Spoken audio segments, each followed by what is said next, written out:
changes of tomorrow. And let this Benin branch of the Nigerian Bar Association, this proud branch, rooted in this great city, staffed by exceptional lawyers, lead the way. I now have the honor and privilege to formally declare the 2026 annual law of the Nigerian Bar Association. This is the May this week be a week of intellectual illumination, professional growth, and renewed commitment. May God bless the Nigerian Bar Association branch. May God bless the corporation. May God bless the corporation.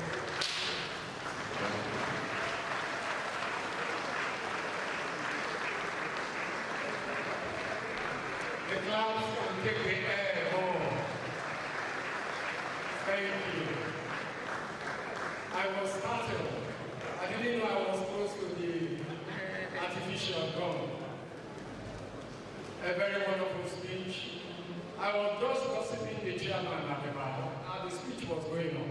Said my chairman used to write just about 1.5 pages. But now I can understand why that speech is you captured every area. It doesn't quite invalidate the speech, you understand what I mean? But I know that you are setting the tone for the next level. Our chairman, your hands together please for Lydia Mexico. Esther. Wonderful one. May Lord permit me. Honorable Justice William Azevedo is here with us. Please put hands together loud. I did promise that as soon as we get particulars about the 2026 hopefuls, local and national, we will particularize some of them as a matter of welcome and not any touch of what should happen in the future. Therefore, we are welcoming this special guest as being with us, a friend of the Benin Bar, Lion Bar, about 3-4 years consecutively. She's always been here. And because we are referred to as men, please permit me to say this wonderful man in skirt, doing the profession proud, amiable, welcoming, distinguished. Please make welcome fellow Chartered Institute of Arbitrators and of course a renowned senior advocate of Nigeria, Mrs. Oyinkan Salah Badijo Musaya. Please put your hands together for Lady B. That's Lady B there. Is that all very bad? We can do the ovation a little bit more, but only Lady B national. Welcome now. Good looking as ever. In equal capacity, we have a great friend of the bar, always has honored us with his very revered presence as a member of our former chairman of the Lagos Bar. And you can know what I mean by that. Please make welcome another distinguished Latif or Moriami, a conventional advocate of Nigeria. And this is a young man, great intellectual at the back. Can we do the ovation a bit louder? Thank you. Thank you. Please permit me to make welcome very quickly and rush this. Pius Oiwo Esquire is a very wonderful man. A man who has done a lot of service serving the bar. I cannot but recap you over and over and over again. Please put your hands together for Pius Oiwo, the emeritus chairman of the bar. We make welcome very quickly Mr. Bamidele Abinon, also a former chairman of the bar. Please, FDA Lion Brand. Please put your hands together loud for him. I will just rush through this because time is of the essence. We make welcome also very quickly His Royal Highness Godwin Aide, the NOB of Uhiri, is here with us. We can celebrate our traditional professionals in traditional affairs. Please, we also make welcome very quickly, very amiable gentleman in skirt, the chairman of the NBA ADR committee and the chairman of the 2023 Law Week, very successful one at that, Mrs. Matilda Otoini Esquire. Please put your hands together for her. We're going to do more introduction and suggest. Let's invite the program. Time is of the essence. Please, the chairman of the planning committee, your planning committee notes. Please, Mr. Chairman of the Planning Committee, very quickly, Samuel Atoy. Please make welcome the Chairman of the Planning Committee to quickly run through the Planning Committee notes This young man deserves a standing round of applause. It's not easy to tell Lord. Thank you, Samuel. Thank you very much, sir. The Lord permits me to adopt the established protocol. It is with immense gratitude to God and a profound sense of responsibility that I welcome you all to the 2026 annual law meeting of the Nigerian Bar Association, Benin, the Lion Bar. On behalf of the Law Committee, I warmly welcome every distinguished participant, speaker, discussant, guest, and colleague who has taken time to be part of this important intellectual and professional gathering. The law is an annual ritual of the Nigerian Bar Association Benin branch, the Lion Bar. It's a special program organized to deepen our knowledge on topical issues while also fostering conviviality and camaraderie amongst members. It provides an invaluable opportunity for us to learn and relearn away from the cultures. This year's theme, Reforming Today, Securing Tomorrow, is both timely and compelling. It reflects the urgent need for introspection within our institutions and our collective determination to build a stronger justice system and a more stable democratic society for future generations. The legal profession occupies a unique position in nation building. We are not merely interpreters of the law, we are custodians of justice, defenders of constitutional order, and protectors of the rights and freedoms of people. Consequently, when institutions falter, when public trust weakens, and when justice appears delayed or inaccessible, society naturally looks to the legal profession for direction and reform. This law week has therefore been carefully designed to stimulate honest conversations around some of the most pressing legal and national issues confronting our country today. From discussions on effective justice delivery and democratic stability to electoral reforms, judicial accountability, institutional independence, and the future of the Nigerian Bar Association itself.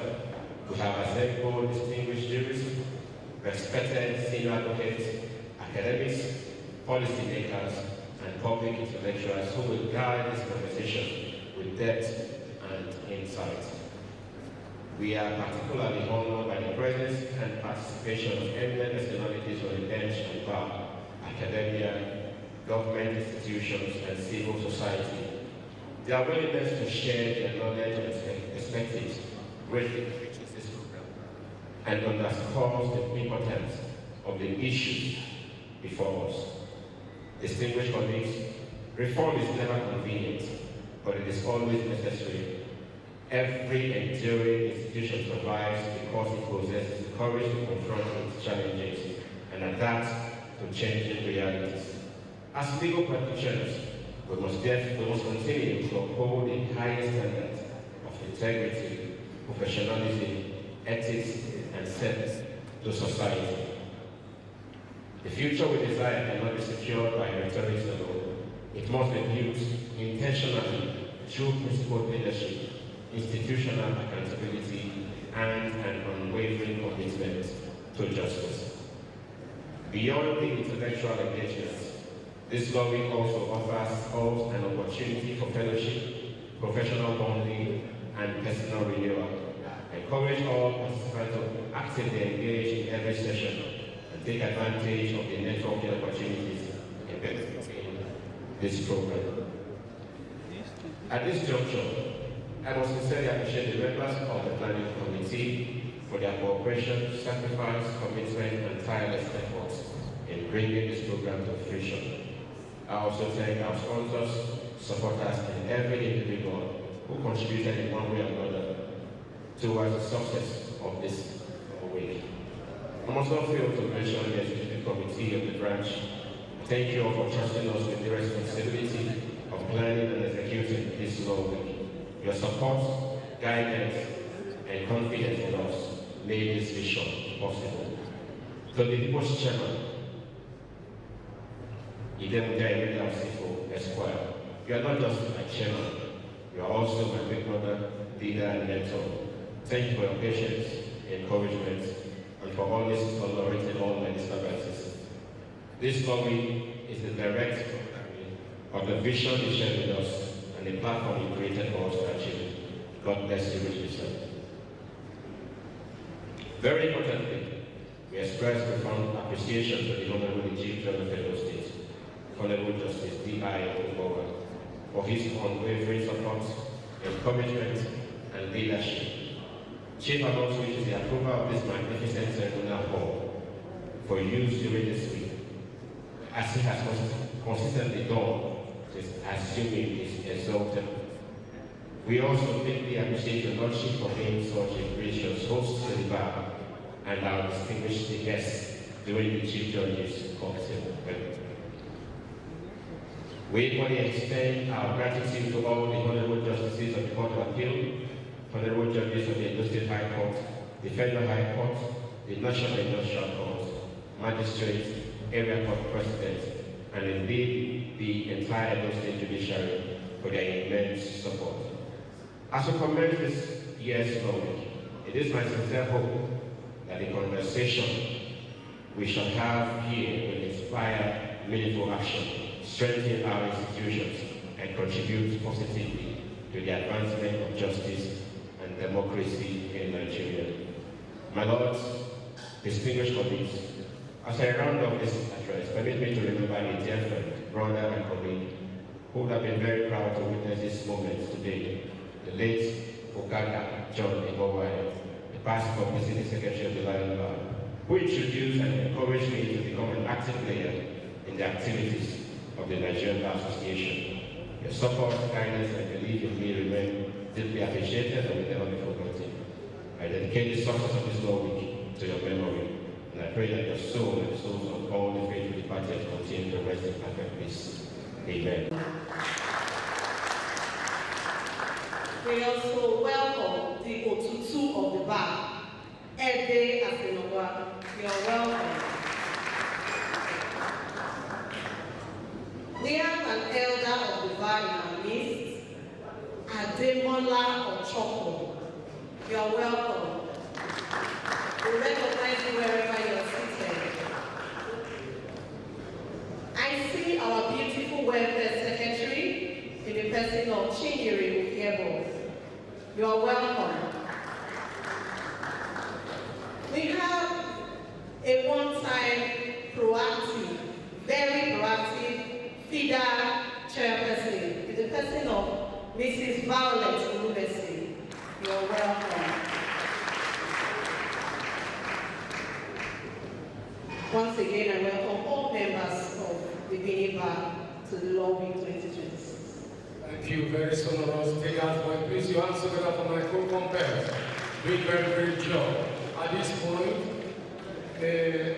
Honorable Lord JFC, and the Lord Honorable CJ, the Noble Lords, Attorney General, and Honorable Commissioner for Justice, other protocols of please, may I have your kind permission to not seek your leave to please call.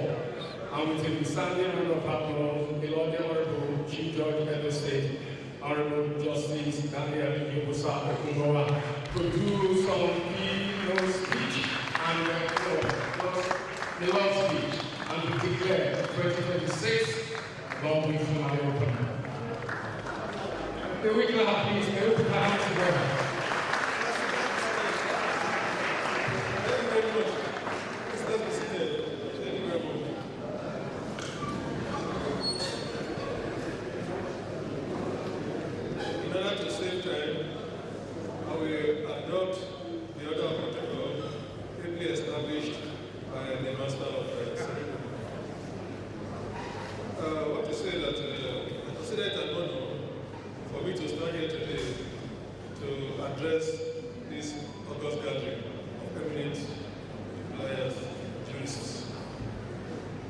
Let me begin by commending David Yosifo Esquire, Chairman of the Benin branch of the NBA, popularly called the Lion Bar, and his executive for sustaining the annual tradition of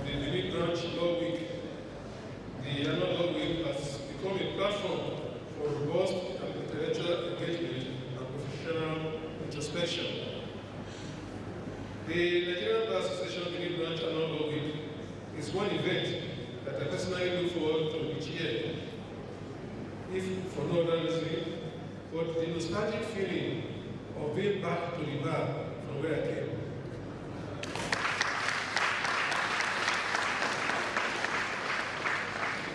The theme of this year's Law Week is both reforming today, securing tomorrow, end of quote. And I can say without hesitation that no theme is more apt for the moment than reforming today in order to secure our tomorrow. Tomorrow is not a distant time or sure. It is the direct consequence of the steps we take today or fail to take today. The theme of this year's Law Week is not merely aspirational, it is survival dreaming. It also speaks to the reality that no institution, however noble, can afford to remain static in a rapidly changing world. It speaks to the recognition that the justice sector, like every vital institution, must evoke or risk irrelevance. Reform is not an admission of failure, rather, it is an affirmation of responsibility. Reform is not a weakness, it is a demonstration of strength and foresight. It reflects the willingness to confront challenges, correct deficiencies, and build a stronger foundation for the future. In the justice sector, reform is particularly critical. The expectation of society is evolving, and the demand for a justice system that is efficient, transparent, and accessible has never been greater. As head of court, understand the place of reform if our tomorrow is to be secured as an institution. For us in the Edo State Judiciary, our judges, magistrates, and presidents of area customary courts are striving to maintain the highest standard of zero tolerance for corruption, particularly where the public seeks fairness, transparency, and integrity. Trust is built. Where there is delay, inconsistency, or misconduct, confidence is eroded. Our resolve of zero tolerance for corruption is also being inculcated in members of staff. The Edo State Judiciary under my watch has taken the reform drive to 3 critical areas where members of staff are enjoined to come to work punctually, stay at work without loitering, and do their work assiduously. The future of our judiciary rests upon the younger generation and must therefore get it right today in order to have an enviable judiciary tomorrow. Speaking further on reform, all the high courts in Edo State are presently undergoing court automation. Hopefully, before the end of the year, you can sit in the comfort of your home. We formally welcome each one of us to the 2026 Law Week of the Nigerian Bar Association Benin Branch, Lion Bar. I see in the program that the official opening of the Law Week was to be by His Excellency Senator Monday Lukaku, Governor of Edo State, but I've been asked to declare it open. The naysayers here should not go with the impression that I have been insulted. I need to make it clear. So I've been told to declare it open. It is not my rare honor and privilege to declare the 2026 Law Week open.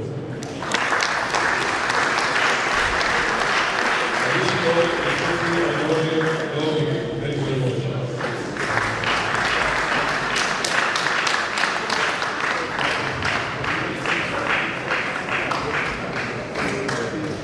This is standing ovation for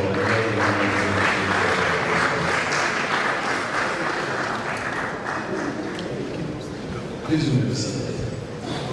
Also recognizing Mr. Itze Elijah Wilkie, the senior member of the bar, a round of applause for him. We have Madam Uwa Otabo, the treasurer of the Midwest Bar Forum, a round of applause for her. We have Mr. Christian Omashone. He is the chairman of the LFO NBA Benin that is about to, they are overseeing the election that will take us away from office. A round of applause for him. They are welcome, sir. We have the alternate chairman of this Law Week Planning Committee, Mr. Ivie Elema. He is also the chairman of the Remuneration Committee. A round of applause for him, please. I will invite my lead compare to join me up as we constitute the panel for the discussions proper.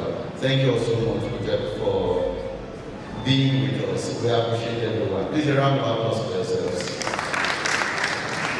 Thank you very much. Please, wonderful round of applause for my co-compare doing great job. Permit us, the Lord Honorable CJ, other protocols observed. At this point, we are the brain box of the program, permit me to so describe.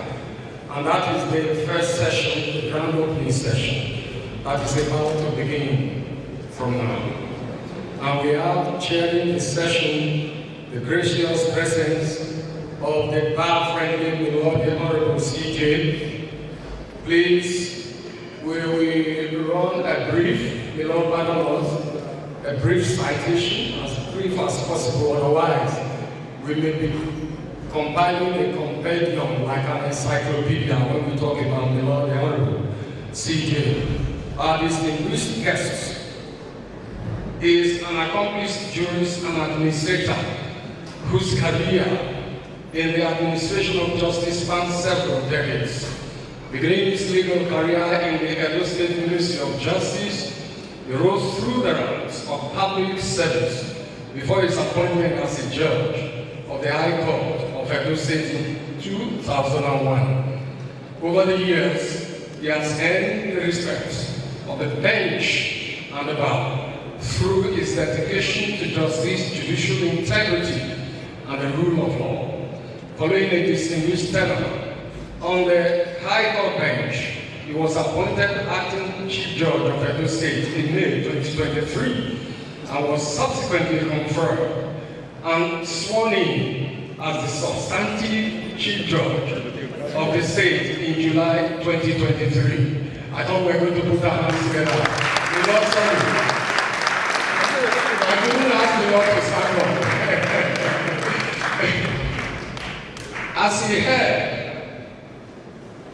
As head of the Edo State Judiciary, he has continued to promote judicial efficiency, access to justice, and institutional reforms aimed at strengthening public confidence in the justice system.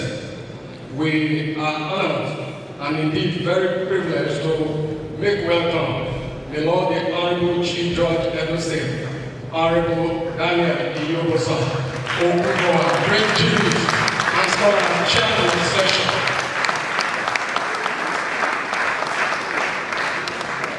The clerk is not the beginning of the agreed provision. Can we do it louder?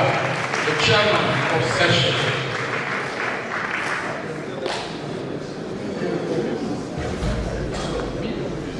Thank you, my Lord. Another round of applause with you, please. Can we put our hands together?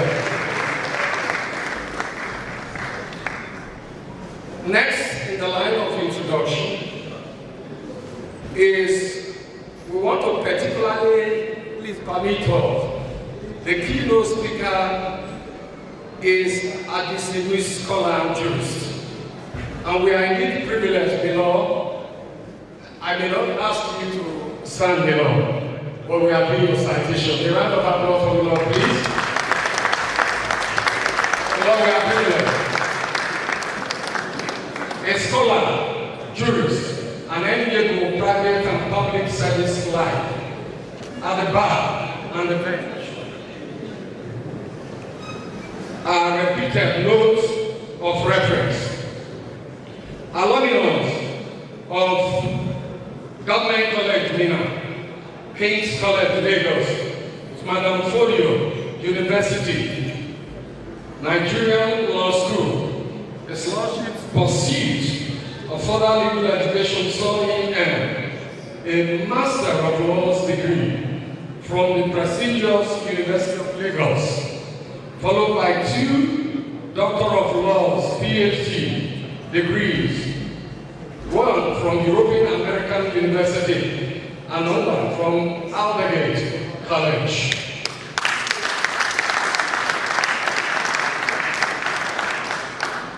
A scholarship, professional service record, and private practice are remarkably outstanding.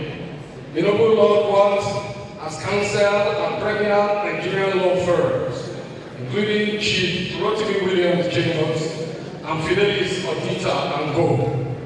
His Lordship also has remarkable corporate sector experience, as the Lord then was the head of the legal and chartering department at Oando Supply and Trading Company Limited between the years 2004 to 2007.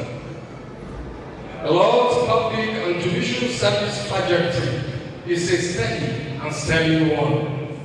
The Lord was appointed judge at the Federal High Court from 2008 and presided over numerous high-profile constitutional, business, and criminal matters. The Lordship was elevated to the Appellate Court, the Court of Appeal, in 2018, where the Lord delivered landmark judgments shaping Nigerian business and the all-embracing government of appellate law. And here comes the prime mover interpreters. The Noble Lord was elevated to the apex court, the Supreme Court of Nigeria, the highest court of record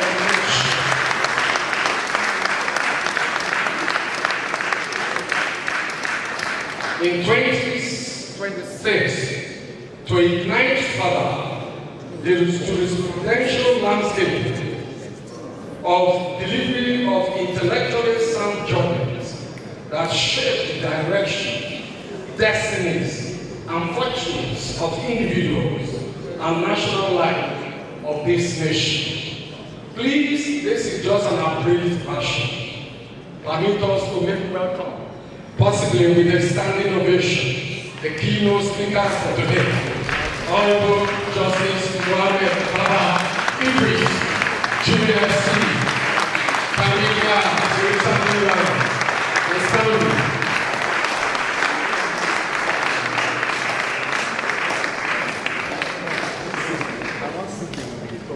Thank you very much.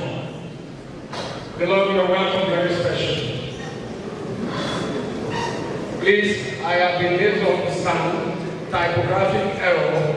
The Lord was called to the Apex Court, February 2024. Can we leave the 2024 round of applause? Because he's on record and he's counting. Thank you very much. The first distinguished discussant to discuss the topic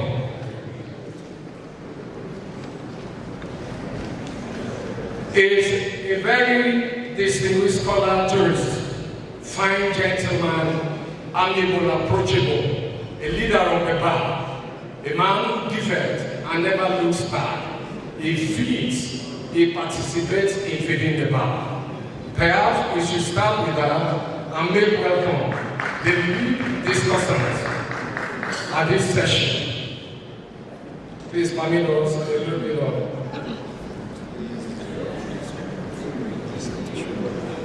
Please, pardon me, my boss. I can literally run the abridged CV brief one extempore, but for records, we have in the air couched so we can move timely. Our distinguished guest is a leading senior advocate of Nigeria with over 4 decades of active legal practice, widely experienced in litigation, commercial law, election petitions, arbitration, and constitutional advocacy. Called to the Nigerian bar in 1978, permit me to add that he's an alumnus of the great University of Lagos. I thought we were going to put our hands together, but the valid devotion is here. He has built a distinguished career, appearing in countless matters before superior courts of record, including the Court of Appeal and the Supreme Court of Nigeria. He is the principal partner of Ken E. Mosiah and Co., a well-established law firm engaged in corporate advisory and high-level dispute resolution practice across Nigeria. In recognition of his contributions to the development of Nigeria and the jurisprudence of the practice of the law and profession generally, and excellence in advocacy, he was conferred with the rank of Senior Advocate of Nigeria in 2011. I thought we were going to put our hands together.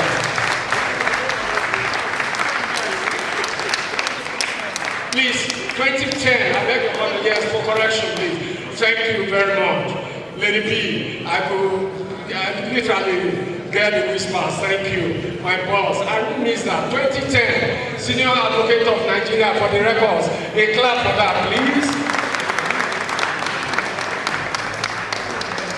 He is the Leonard Sim, the great bar leader, former chairman of the Lion Bar, the man who contributes and never looks back, Ken E. Mosier, Senior Advocate of Nigeria, amiable looking, born forever.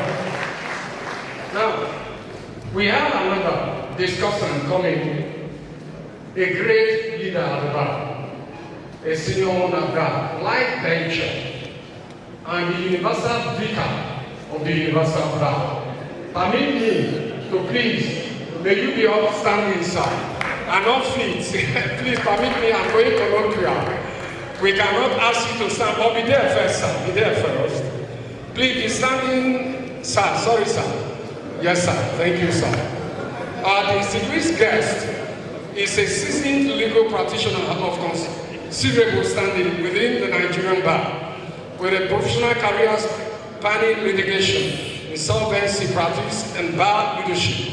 Called to the Nigerian bar in 1993 after obtaining LLB from the University of Benin. He has maintained active practice as a solicitor and advocate, building a reputation for competence in complex civil and commercial matters. He has served the legal profession in several leadership capacities, including as chairman of the Nigerian Bar Association Benin City, or Benin branch, and as a member of the National Committee of the Nigerian Bar Association. In recognition of his contributions to the development of the legal profession and his standing at the bar, in 2025 he was elevated as a life bencher of the body of benchers, the highest regulatory and admissions authority of the legal profession in Nigeria. A clap with you, please.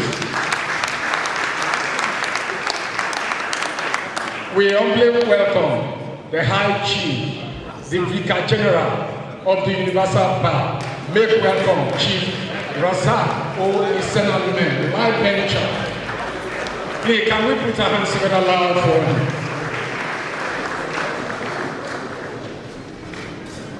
This senior brother is a big personality, a man I would like to describe as the man with the pleasant coat of many colors, of amiable personality.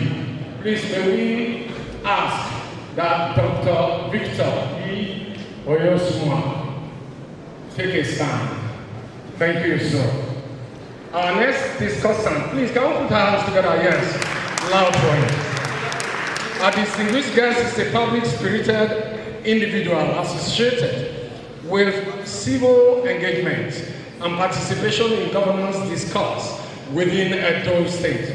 He has been within local political community circles for involvement in public affairs and contributions to discussions on governance and development within the state, continued interest in the political and administrative evolution of Edo State and the broader Nigeria democratic process. We make welcome who was a former administrator over East local government area. Please make welcome with a doctoral degree in law. Please, Chief Dr. Victor E. Oyosuma. Please put your hands together loud for him. And to do justice to today's topic, under the chairmanship of Melody Honorable CJ and the keynote speaker, we'll be handing over the microphone to Mr. Chairman for the keynote speaker to speak to the topic, repositioning for effective justice delivery and democratic stability in Nigeria, Mr. Chairman. Please, may we put our hands together loud for Mr. Chairman to make the chairman opening remarks and call on the keynote speaker, Mr. Chairman, sir.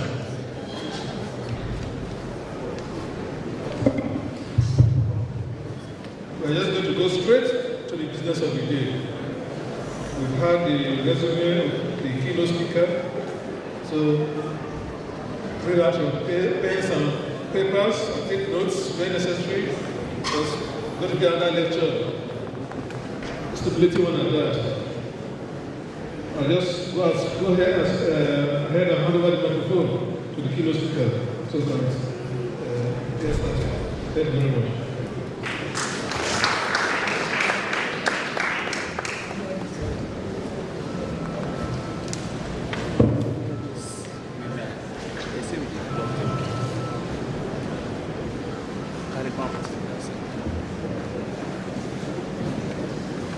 Your Lordships, the Honorable Chief Judge of the State, the Honorable Justice Daniel Yomoso Okumbua, my Lords, the Honorable Judges here present, the Honorable Attorney General and Commissioner for Justice, Edo State, the Chairman and distinguished members of the Executive Committee of the Benin branch of the Nigerian Bar Association, distinguished members of the Inner and Outer Bar, gentlemen of the press, ladies and gentlemen. It is both a honor and a privilege to address this distinguished assembly as the law wing of the Benin branch of the Nigerian Bar Association. I must commend the Chairman and the Executive Committee of the branch for the insight and intellectual depth reflected in the choice of this year's theme, Reforming Today, Securing Tomorrow.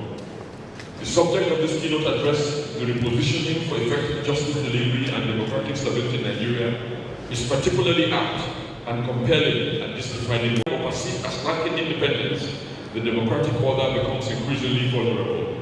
Equally, where public confidence in the administration of justice diminishes, the inevitable consequence is the gradual substitution of lawful processes with self-help, disorder, and in the extreme cases, violence and anarchy.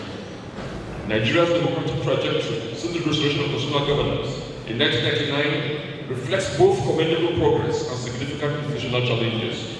While the nation's democratic institutions have expanded in scope and visibility, persistent concerns remain, including delays in the dispensation of justice, congested court dockets, declining public confidence, perceptions of corruption, instances of political interference, insecurity, and the increasing burden placed upon the judiciary as the ultimate guarantor of justice for the ordinary citizen. Against this backdrop, it is evident that a democratic future cannot be secured with institutions that are not adequately equipped to meet present demands. Therefore, the repositioning and strengthening of the justice sector is not merely desirable, it is an urgent constitutional and national imperative. Effective justice delivery denotes a judicial system that is prompt, that is impartial, that is accessible, that is transparent, and that is affordable, within which disputes are resolved expeditiously by a competent, independent, and constitutionally considered courts. It presupposes that merely the existence of adjudicatory institutions, but their capacity to deliver justice in a manner that is both substantially fair and procedurally efficient, thereby ensuring that every litigant is heard and disputes determined within a reasonable time within the dictates of the Constitution. Democratic stability, on the other hand, refers to the resilience of the political system to sustain its democratic institutions, processes, and the rule of law in the face of internal or external pressures. It is anchored on legitimate governance, continuity of constitutional order, public confidence in institutions, peaceful and lawful transitions of power, economic stability, and the vigilance of civil society in holding authority accountable. At its core, democratic stability is sustained by the endurance of constitutionalism, respect for the rule of law, protection of human rights, and the adherence to institutional accountability. Consequently, where reference is made to the repositioning of the justice sector, it encompasses a deliberate and strategic commitment to structural reforms, institutional renewal, technological modernization, and ethical orientation within the justice delivery system. These pillars are indispensable to ensuring that the judiciary remains a responsive, efficient, and credible institution in the discharge of constitutional mandate. and financial autonomy of local government councils, that the Constitution does not contemplate the arbitrary interference with or unlawful dissolution of democratically elected local government administrations. In reaffirming this position, the Court underscored that local governments, as constitutionally recognized federating units for administrative purposes, are entitled to exist and function in accordance with the law, free from unlawful executive encroachment. Similarly, in matters arising from the declaration and administration of a state of emergency, the courts have consistently maintained that while the Constitution vests certain emergency powers in the executive, such powers are not absolute. They remain subject to constitutional limitations and judicial review. In this regard, the judiciary has continued to serve as the guardian of constitutional balance, ensuring that emergency governance does not metamorphose into constitutional aberration. Furthermore, in a number of recent decisions involving the enforcement of fundamental rights, particularly in relation to public order, protest, and exercise of civil liberties, the courts have reaffirmed the principle that constitutional guarantees remain operative even in times of tension or public unrest. The grant of bail and the enforcement of due process protections in such circumstances reflect the judiciary's unwavering commitment to the rule of law and the preservation of human dignity, even where security considerations are invoked by the state. It is therefore evident that the legitimacy of democratic governance is inextricably linked to the efficiency and credibility of justice delivery. However, where justice is unduly delayed, selectively applied, or perceived to be inaccessible, public confidence in the system is eroded. As the enduring maxim reminds us, justice delayed is justice denied. Such delay not only undermines individual rights, but also weakens institutional legitimacy, and by extension, democratic stability itself. Notwithstanding the resilience, dedication, and constitutional importance of the Nigerian judiciary, several systematic and institutional challenges continue to impede the effective administration of justice in our country.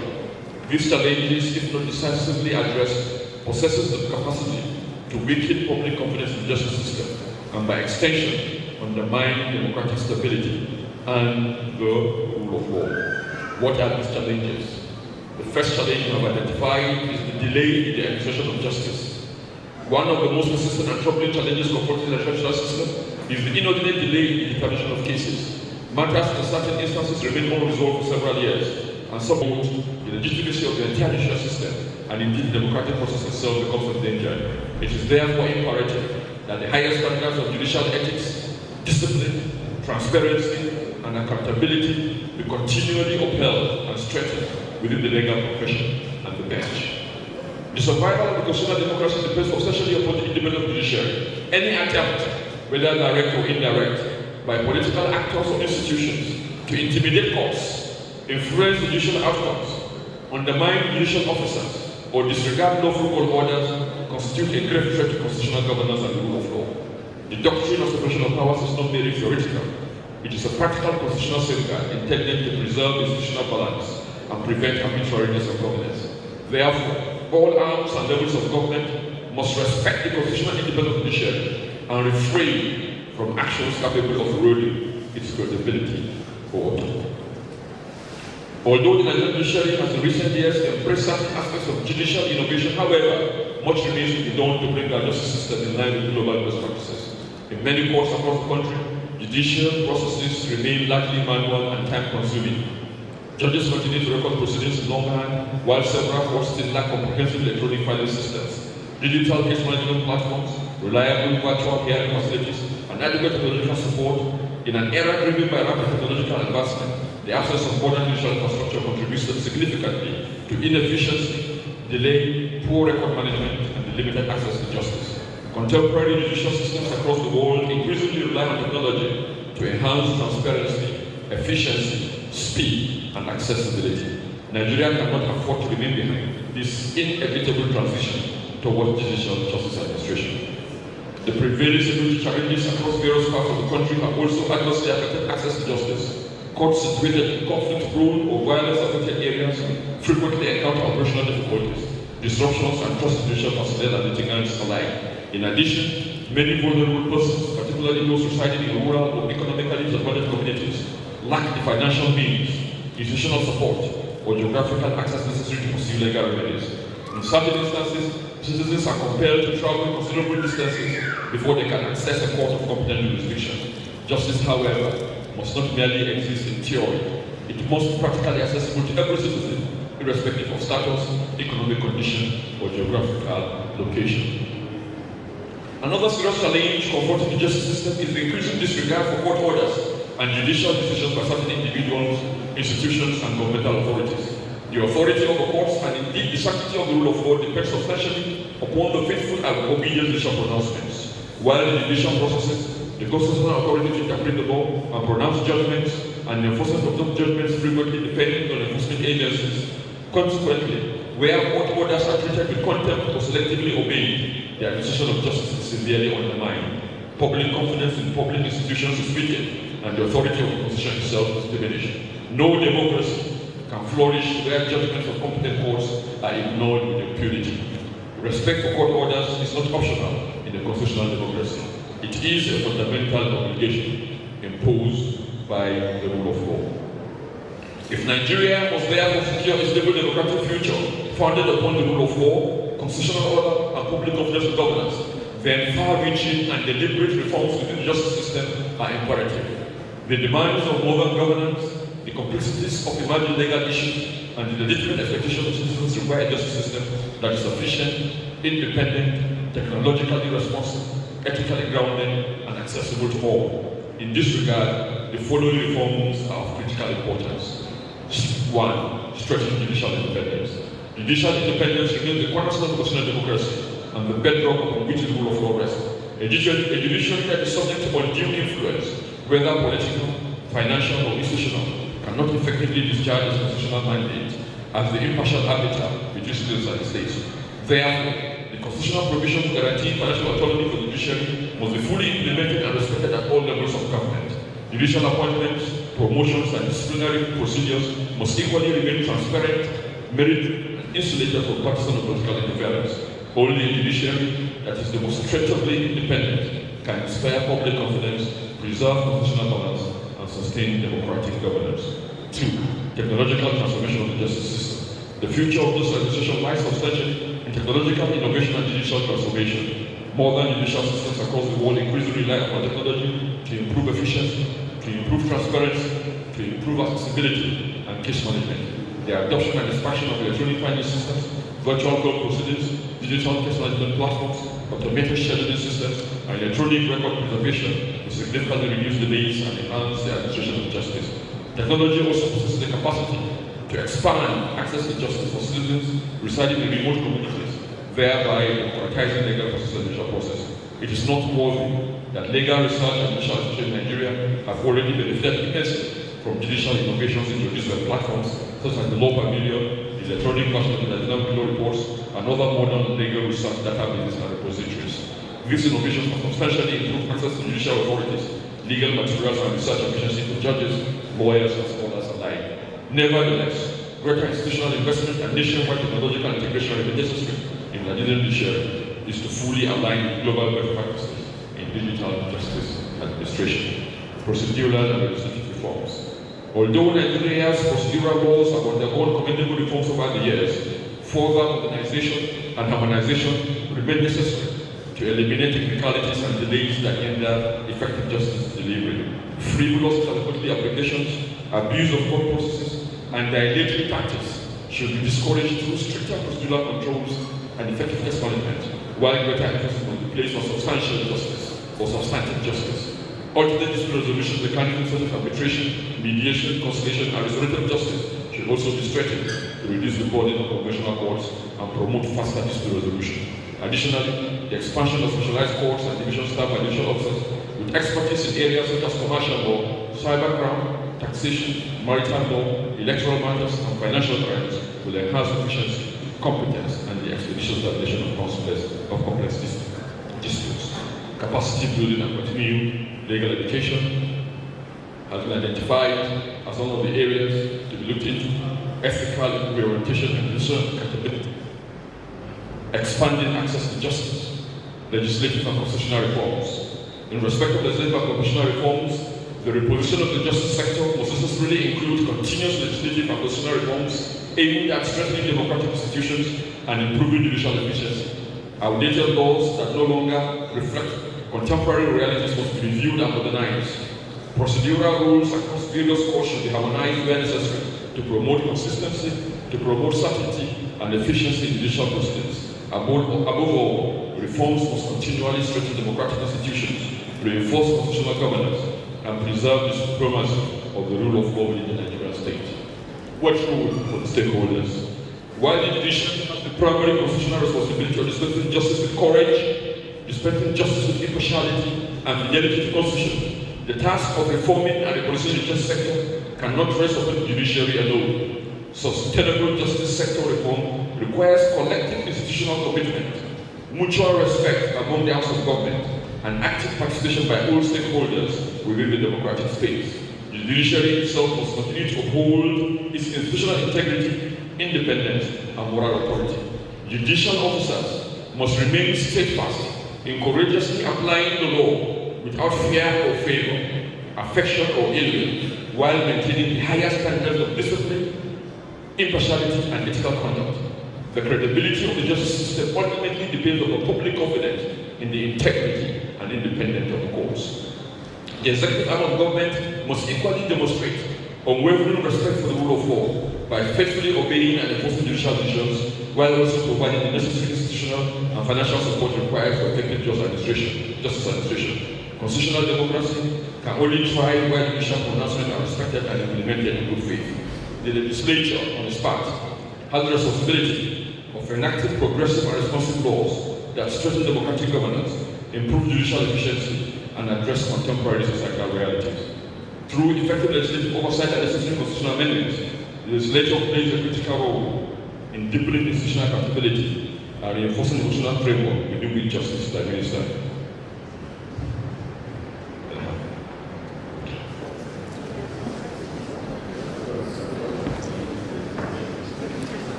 The legal profession, particularly the MBA, must continue to serve as a fearless defender of constitutionalism, the rule of law, and independent judiciary. Members of the bar must remain committed to professional ethics, responsive advocacy, and the preservation of dignity and honor of the legal profession.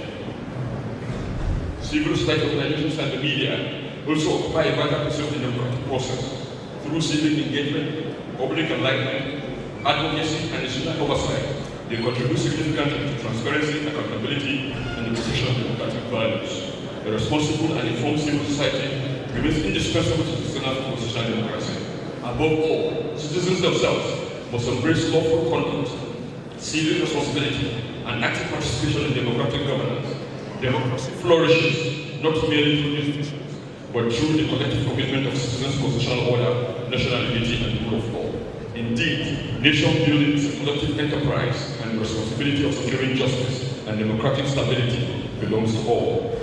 The future to which we aspire is one in which justice is timely, accessible, transparent, impartial, and firmly anchored upon the rule of law, where democratic institutions command public confidence, where constitutional governance is respected, and where every citizen, irrespective of status or circumstance, can approach the courts with confidence in the fairness and integrity of the judicial process.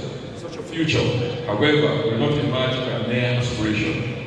It demands courage, it demands sacrifice, institutional discipline, visionary leadership, and an unwavering commitment to reform. The choices we make today and the reforms we are prepared to undertake will ultimately determine whether future generations inherit a stable and prosperous democracy or a weakened state burdened by institutional decline and personal uncertainty. History will not merely judge us by the challenges we encountered, but by the resolve, wisdom, and courage with which we confronted them. The enduring task, therefore, is to reform today in order to secure tomorrow.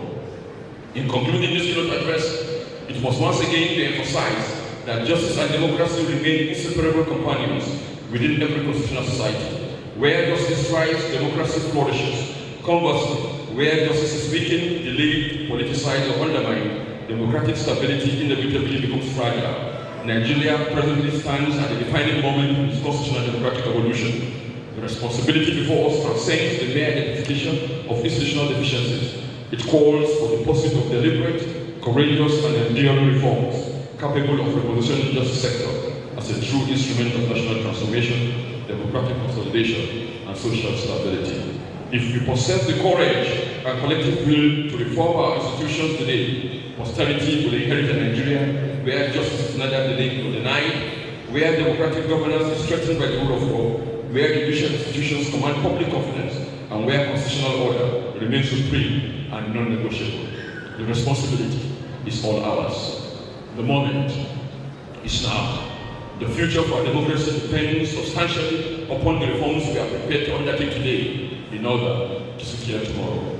It is my hope that the discussions which will follow during the panel session will generate practical, courageous, and forward-looking ideas capable of strengthening justice, delivery, and democratic governance in Nigeria.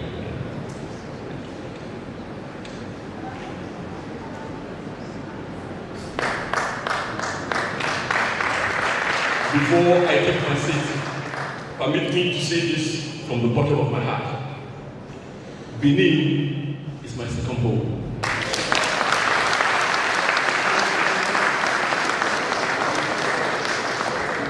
Since my appointment as a Justice of the Supreme Court, I have not attended any official function outside of Abuja. This is the first official function I'm attending outside of Abuja. In fact, when the CJN spoke to me and I said I will be coming to Benin, the office of the CJN was shocked. They were shocked that the Idris has agreed to come to Benin. I'm genuinely happy to be back.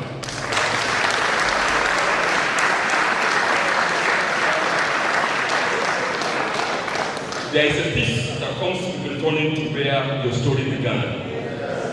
Every street, every courtroom here is familiar because this is where I was born. I started my judicial career here in Benin as a federal high court judge. This is where I took my first steps on the bench.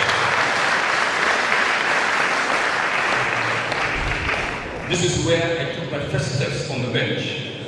This is where I learned what the rope truly means. And I did not learn it alone. I learned it from the Benin bar.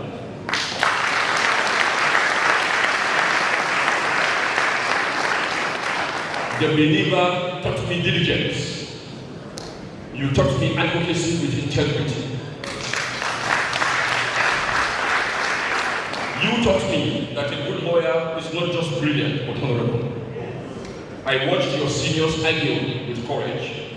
I listened to your juniors prepare with discipline. And I absorbed the standards that this bar upholds every single day.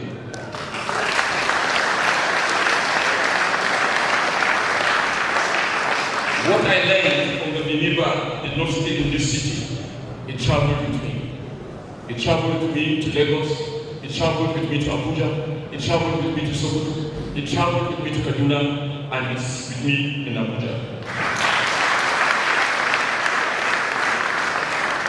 It became the foundation for every judgment I have delivered, every decision I have made, every challenge I have faced since. The lessons I took from this courtroom have helped me achieve, and they have made me the judicial officer that I am today.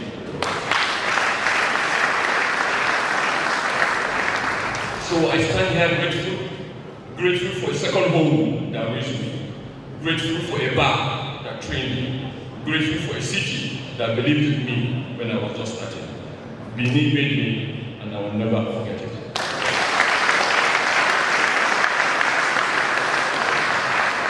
Thank you, Benin. Thank you, my second home. I'm happy to be back.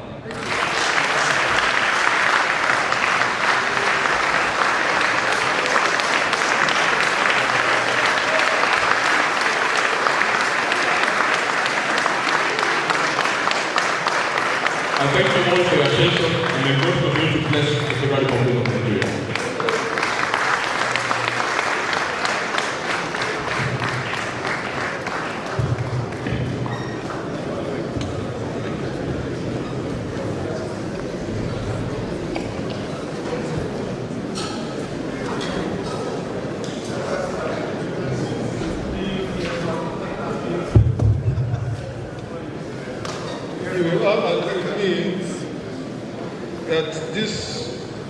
keynote address is another thesis that can aim my law in third PhD.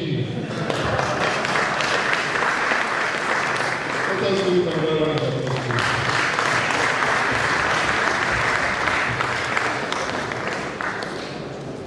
I do not envy the discussers, but we are not just, we are going to discuss the topic.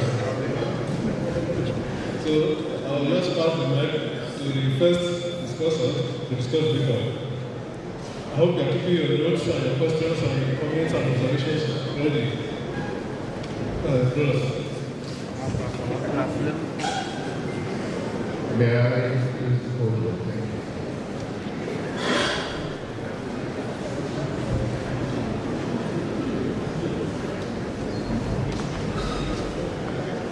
My Lord, the Chief Justice of Iguawa, my Lord, Justice, all others,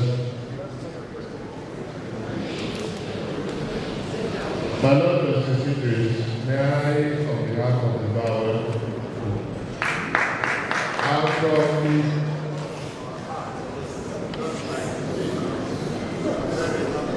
to see you. Now, yeah. You don't have to discuss. So, sorry.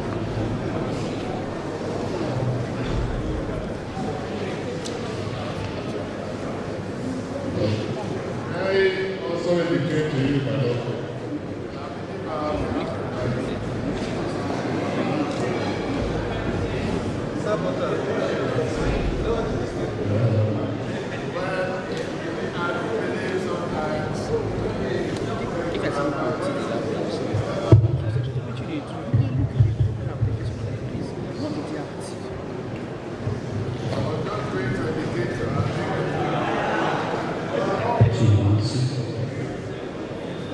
Well, okay, I think I was.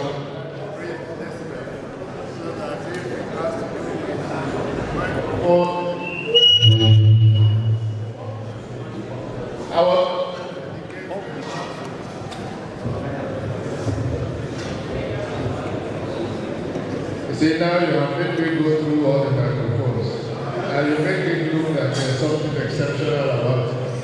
I was just going to indicate to his lordship that in Benin tradition, we play the river twist often. So, my Lord, please receive us when we come calling again. And as a whole world, we will expect that you will not say no to us.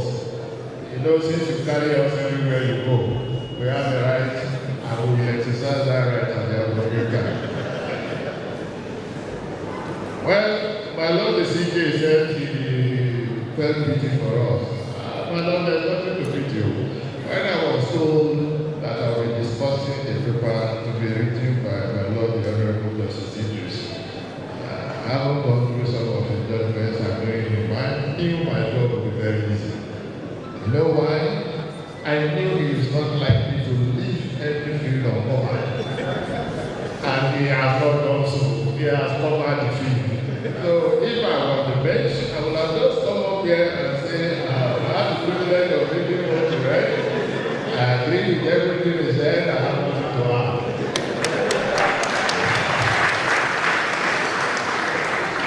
But my Lord, I am not on the bench. And as a trial lawyer, we always have something to add. And I will only say, the Lordship did say in several portions of your paper that perception by stakeholders plays a major role in the justice delivery system. And there is a situation that arises particularly at the peak of every electoral cycle. And that is the problem of conflicting decisions of courts of coordinate jurisdiction. It's beginning to creep up again. It used to be the case with different divisions of the Court of Appeal in the past. Then I think there was a conscious and deliberate effort to address the issue, perhaps by upholding decisions of the court for those in other divisions to be aware of the decisions. But we are beginning to experience it again. My Lord, and that is a situation that will impact on justice delivery system and the perception of justice by not only the stakeholders in the justice delivery space, in which we are all players, but also by members of the public.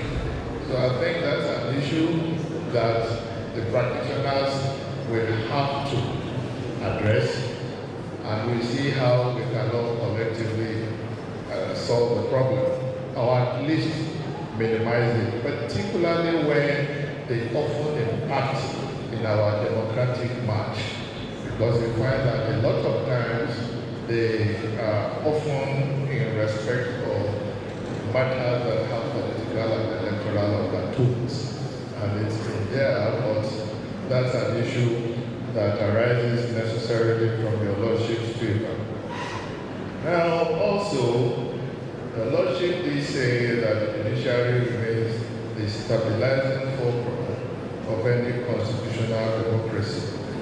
And reference was made by the Lord to the enforcement of fundamental rights, particularly with regard to the grant of bail, reflecting the judiciary's commitment to the rule of law and preservation of human dignity. My Lord, we are beginning to experience very curious conditions for bail. We have had a situation where, in a matter being prosecuted by EFCC, you ask a public officer to be the surety, and that he must own property valued at between 100 million and 500 million. We public officer will come out to agree that he has a property worth 100 to 500 million. You might as well not have granted bail, because EFCC is prosecuting, the man is coming, there is any will now come and admit that he has a property in a high-brow area, valued that much. And more creative conditions have been introduced. Recently, we read about a further condition that the surety must be given a certificate of good standing by a first-class traditional ruler. Now, where did they get this thing from? How do you get a first-class traditional ruler to go and give a prospective surety a certificate of good standing? Those are extraneous matters as far as I'm concerned, and at the end of the day, it defeats or tends to defeat the very objective for which bail was granted in the first place, which is to ensure that the person who is entitled to bail is available to stand his trial. That is the essence of granting bail. But when you give it with one hand and you take it away with the other hand, then it's a cause for concern. So perhaps courts, I know that rather humongous and stupendous amounts are subject of charges now, because it used to be stealing thousands of naira, hundreds of thousands. Now we are creeping to trillions. So maybe that is perhaps what is driving the rather curious conditions that we are beginning to express. My Lord, let me say for the record that I read and I reread the paper, and I must commend you, my Lord, for the efforts that you put into it. Very detailed, and I knew that you made the job of all the discussions very easy, because by the time we got to, no matter how hard you searched, it was difficult to find anything else. But there is an issue which is of topical importance, and that is the effect of AI going forward. Because I am aware that in the UK and recently in Australia, senior counsel have been in trouble for depending on briefs they got from AI, and they did not take the pains of really interrogating it. They just downloaded, signed, and filed. And in the first case, it turned out that one or two of the cases referred to in it were non-existent cases. And there was a similar situation in the fellow from Australia. But then, as we go forward, because my Lord did talk about technological advancement and things, it is going to become increasingly important. And all I will say is to encourage colleagues, please take time to go through what you get from AI or ChatGPT. When it goes in, I tell my people, please don't give me an AI generated thing if it doesn't have your input, because I'm not going to hear that it's AI generated, it is your work. And that is what has gotten people into trouble, and I imagine that going forward, we might experience some of it. Now, my Lord, another issue which is of concern to the bar. We don't want to feel threatened or intimidated when we go to court. But apparently, leveraging on legislative content, courts are now slamming lawyers with very stupendous fines and costs. So that you file a paper, the court determines that it's frivolous, they hit you with 10 million naira fine. Now that is becoming a problem. And then if we get to the stage where they come to brief you, you will have to find in addition to your fees to deposit 10 million naira just in case. Because you never know. You go there, I have believed that no lawyer will deliberately set out to file a frivolous suit. I agree that some may have mischievous intentions, but then it is between you and the court. Why would you file a suit that is on the face of it frivolous? So, but that is not to say that the court may not make that call or that determination. But whether it now deserves the lawyer being damnified with 10 million naira fine, that is the issue. And my Lord, it's becoming a cause for concern. While at the national level, we are trying to see whether we can address the legislative stipulations in that regard, but we will also appeal for judicial protection. I know, my Lord, that the Supreme Court was also in the forefront of it. I am in total agreement with the fact that lawyers should be discouraged from filing processes that are ex-parte, frivolous, and with not very noble intentions. But then, hitting lawyers that hard, a lot of times are hard. When clients are very able to pay your appreciable fee, and then you have to go and look for 10 million naira to pay, and you are given 90 days or a professional law that you have to pay, you know that there's a problem going forward. So those are issues that I think we have to also look at. My Lord, my Lord set out admirably the challenges confronting the justice delivery system. And one of them is the issue of obedience or disobedience of court orders. Usually, it's very easy to take care of this when the private individuals that are concerned. But it becomes a problem when it's an institutional thing or agencies, particularly that of government. And I'm happy my brother, Chief Professor Taru is here. They've been calling you chief since now, and you cannot request. Well, even if you are not one, it's about time you took one. So let me strike out on the Disney chief and just leave the professor. Should I have Professor Doctor? Yes. So one thing I do know, when he most unexpectedly agreed to serve as the Attorney General, and I told him that I was pleasantly surprised and happy that he did, is that I told myself that, well, the government that he had agreed to serve will have the benefit of his honest advice and opinion, and we hope that he will keep it up and give to them. It's up to them to take it if they like, but please give it to them because they have a responsibility to obey court orders. And whether they do or not, at the end of the day, fingers will point in your direction. What was the Honorable Attorney General doing? And I do know that it is a major cause for concern in the justice delivery space. So that it is, and the expectation is that both the agencies of government, and the danger is that there's a perception of wanton disobedience of that if it trickles down, it can, because when the big man does it, it's like a signal to everybody who is associated that they can do it and get away with it. So I agree with you, my Lord, that that is an aspect of justice delivery that will also impact on democratic conduct. My Lord, I must. Okay, my Lord, I will take the hint.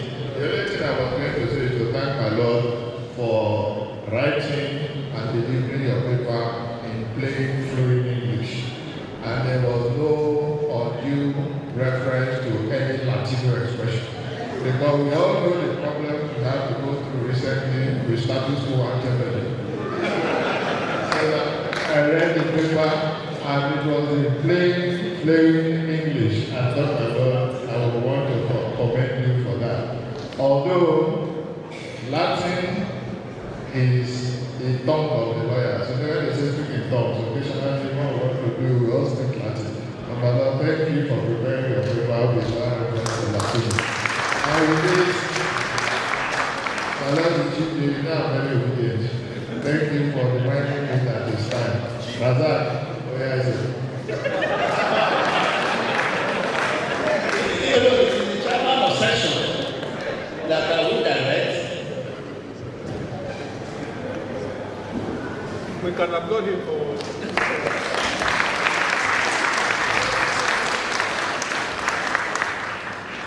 My other brother, the vicar of the bar, will take the stage. 10 minutes, please. Maybe the guest speaker, the chief judge of the state, distinguished judges, permit me to observe other protocols already established.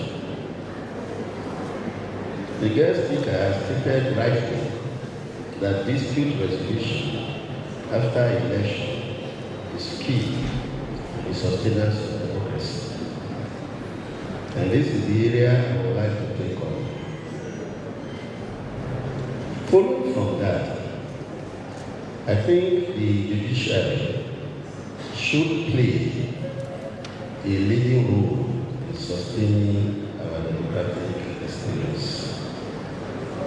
We have observed consistently, and I speak from experience, that after every election, the legislation, most times or at all times, will amend the Electoral Act, obviously to cover up of the lapses experienced in the previous election. But from my own personal experience, I have found that even when that is done, the judiciary has a way of reversing us back. And I will give graphic examples. In 2015, the Electoral Act was amended, and there was provision for the card reader as a means of accreditation. This was obviously to cover for the loopholes where after voting in the polling booths of 2,000 registered voters, only 120 voters will vote. When they have left the polling station, those who want to corrupt the system take the ballot paper, complete, stuck into the ballot box, and also complete the register, which is the means of accreditation. So at the end of the day, bogus figures are returned from police station. Particularly in the general election of 2003, almost all the registered voters in Bayelsa voted. And I recall that the president then was interviewed by an international news agency. How come that all registered voters voted? Nobody died, nobody stayed back. And he said, well, you see, once the community agreed that this is the person we are going to vote for, they just come out and vote. But we all know that is not the truth. We are part of the society. I want judges to also reason that they are part of society. It's not an abstract war. We see what is happening. And in a bid to correct these lapses, we must put ourselves in the system. Look at our own context. So what now happened? When the card reader was introduced as a means of accreditation, it therefore means that every voter, potential voter, must present himself. That will cover up the loopholes of Tom printing. And I recall in that 2015, I had some in Asaba. My own was also a peculiar case where the total vote return were actually more than those accredited. We had problem. We had to call in an officer of INEC from Abuja. He came with a chartered aircraft to see whether he could help our case. But after we had meetings that night, and he explained how the carrier functioned, I told my client that I would be no need. Let us just proceed without calling that witness. But before the end of that trial, there was a ruling from Lagos. Oh, card reader should not be reckoned. It's not part of the electoral process. The figures recorded by the card, then the problem started. Yes, we had judgment in that case. In my mind, I know it was not fair. So that was what happened. In 2019, it's rigging all the way. In Benin Metropolis, where people will vote, the collation center is closed, a candidate is leading with 5,000 votes. When they will now bring vote for the Riverine area, 20,000 votes will cancel out what you have done here. So they can continue. Then in 2022, there was a brand new electoral act that now stated specifically that givers shall be the only means of accreditation. In 2015, the law did not say specifically, and it also the register still the primary means of accreditation. Then what happened? Everybody was afraid, including riggers of election. For example, in Rivers State, they used to restore 1.2 million votes. Only 350 came out. In Delta, they used to return 1.4 million votes. There's a particular local government in Delta. Even if you are winning the gubernatorial election, if the votes are not arrived from that place, you cannot celebrate. It always happens. They will return 50,000 votes for the third candidate, maybe the other man 500. But in the 2023 election, because of the beavers, they only returned 6,000 votes. Even those who had to win, had to manipulate within the context of voters accredited. We did the election petition. I had the opportunity to win a level. And all this run across, where you will not see, oh, well, the number of accredited voters remain, but you see the result sheet, you try to juggle and to manipulate. Then came the Supreme Court. Okay, Beaver's report is a post-election process and should not be relied on. Instead, you tender the Beavers. Back to square one. And I assure you, this next election, that's what will happen. Because we are part of the system, and the judges are also part of the system. We should also have to block these loopholes. If we insist we must follow the law the way it is, there will be no reform. There will be no reform. So once you remove the fear, then you have let it loose. Then another issue, the 2022 Electoral Act also realized at the time we are doing election petition, they say you have 2 days. You have 24 hours. So you cannot call 200 witnesses. There's a specific provision that if the non-compliance complaint of is essentially documentary, no oral evidence will be required. But here in the tribunal in Benin, there was a particular case. They tendered the duplicate copies of the result issued to them. They tendered the one uploaded at real time at the polling unit, which tallied. They now tendered the manipulated one, which was obviously manipulated. And the tribunal said, oh, they only call evidence from one polling unit. and we find that the figures were manipulated from 40 to 400. We cancel that. They didn't call evidence from the other polling units. So even if we remove the 400, the man declared winner will still have won. I don't think that is justice. So this is where I think we must put our foot down. The system, it all belongs to us. We cannot stay back and say, oh, let's follow the law this way. And when you know in your heart of hearts that the procedure adopted will not help our system. Thank you very much.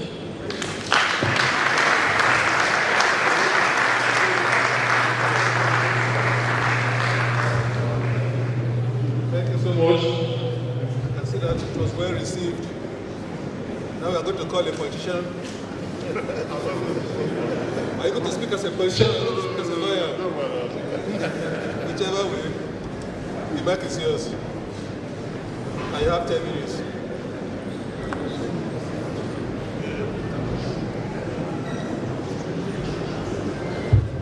The keynote speaker, the Honorable Justice Mohammed Idris, the chairman of the session, the Honorable Chief Justice of the District, my Honorable Judges President, and other people who duly observed. It's my honor and privilege to want to discuss a paper of one of my admired justices of the Supreme Court. I've been following him for years, ago when he was in Benin. So I do not take this opportunity I want to thank the chairman of the bar and the chairman of the law for giving me this opportunity. As I said, the problem of the last discussing the paper is that the paper has been comprehensively discussed, so it becomes the last person. So I've loved all the discussions that have been done by my Benin senior advocate of Nigeria and my friend. I don't want to join issues with my friend, as I said, in respect of his intervention of the election petition. We have met several times in the election tribunal. Today is in the right, tomorrow is in the left. Yeah, it defends those who lost, defends those who won. Those ones said are riggers. So we are all part and parcel of the electoral jurisprudence. The only area I want to make 2 or 3 interventions, I will not spend more than 5 minutes. The only area I think, after going through the paper of the lordship, that he did not deal with is the area of the imperative of economic stability, injustice, in delay in justice dispensation. Even though we are talking about democracy, democracy cannot survive. It will seriously weaken, as the paper has noted, once the economy, there's no economic stability.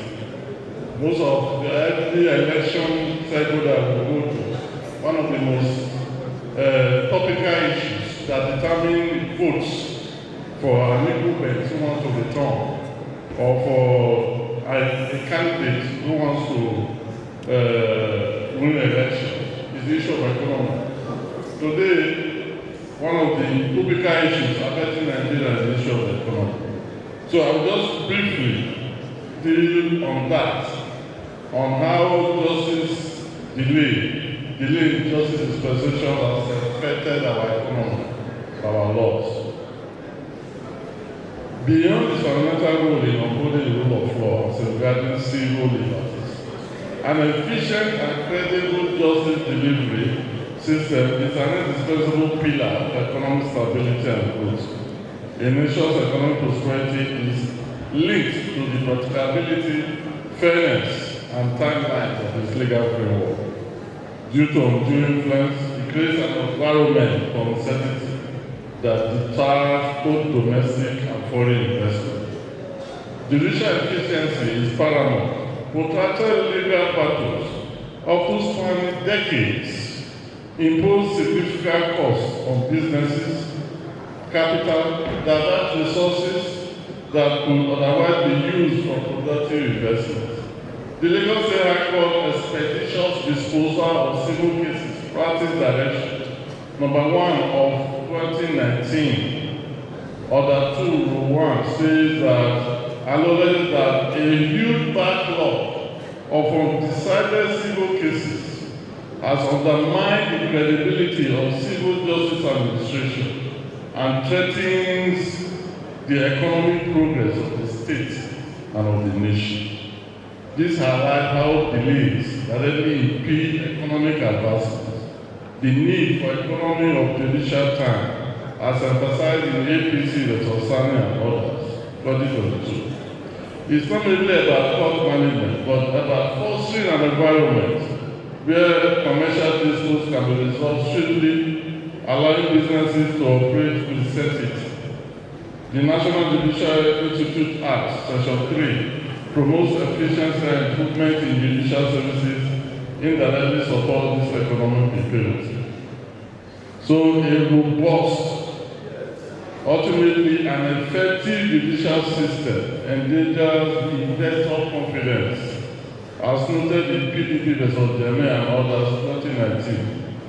Justice rooted in public confidence is essential in social order and security, which are prerequisites for economic activity.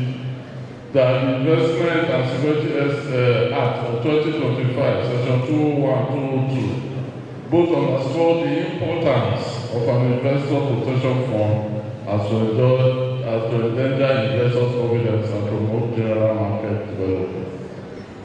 Ladies and gentlemen, the issue of funding of the judiciary rests on only having more resources and funds within the judicial system. And these delays are affecting the need for financial drive and for us to be able to make more money to resolve this judicial independence and judicial. It will also reduce seriously judicial corruption. So we need to make more money, and the courts should not be delaying cases that seems to undermine the economic stability of the country.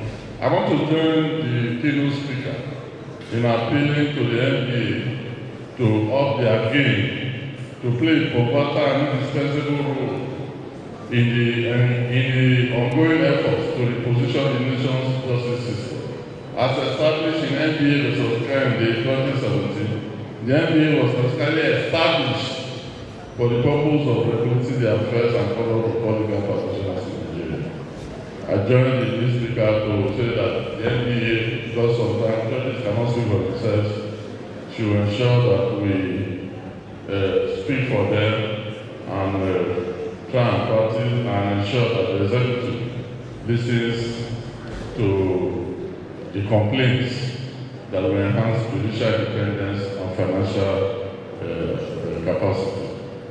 The other area I want to just briefly touch on before I go and sit down is the imperative of data and statistics in judicial reform. Evidence and case citations effectively illustrate the challenges within the Nigerian justice system. A more comprehensive understanding of the scale and impact of these issues can be achieved through the systematic collection and analysis of data. The importance of such data is enshrined in the Statistics Act, Section 2, which outlines the objective of the Nigerian statistical system. Without data, this objective includes raising public awareness about the importance of statistical information, collecting, processing, and analyzing, and disseminating quality evidence-based decisions on all levels. Section 4 of the Statistics Act further clarifies that official statistics shall be produced by various bodies, including line ministries and agencies, which encompasses relevant judicial and legal institutions. By leveraging these statutory provisions and investing in robust data collection mechanisms, the justice system can move beyond qualitative assessment to a data-driven approach, enabling more targeted interventions and a more accurate evaluation of progress in repositioning the Nigerian judiciary. In conclusion, therefore, my final submission is that repositioning the justice system is not optional but a national necessity. Strengthening judicial independence, embracing technological innovation, enforcing anti-corruption measures, improving access to justice, and investing in capacity building are essential steps toward reform. In conclusion, a reform and efficient justice system is fundamental to restoring public trust, strengthening democratic institutions, boosting the economy, and ensuring long-term political stability in Nigeria. Sustainable democracy can only thrive where justice is not only done, but seems to be effectively, impartially, and without delay. Thank you, and God bless you.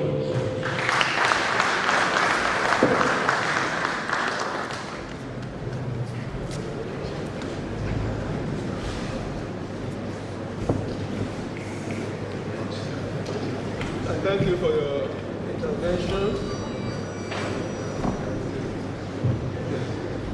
Just to remind the judges, magistrates, presidents of courts that of what you just heard, that courts are delaying cases.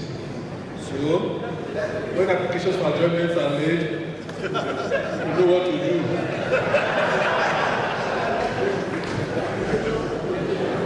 Be that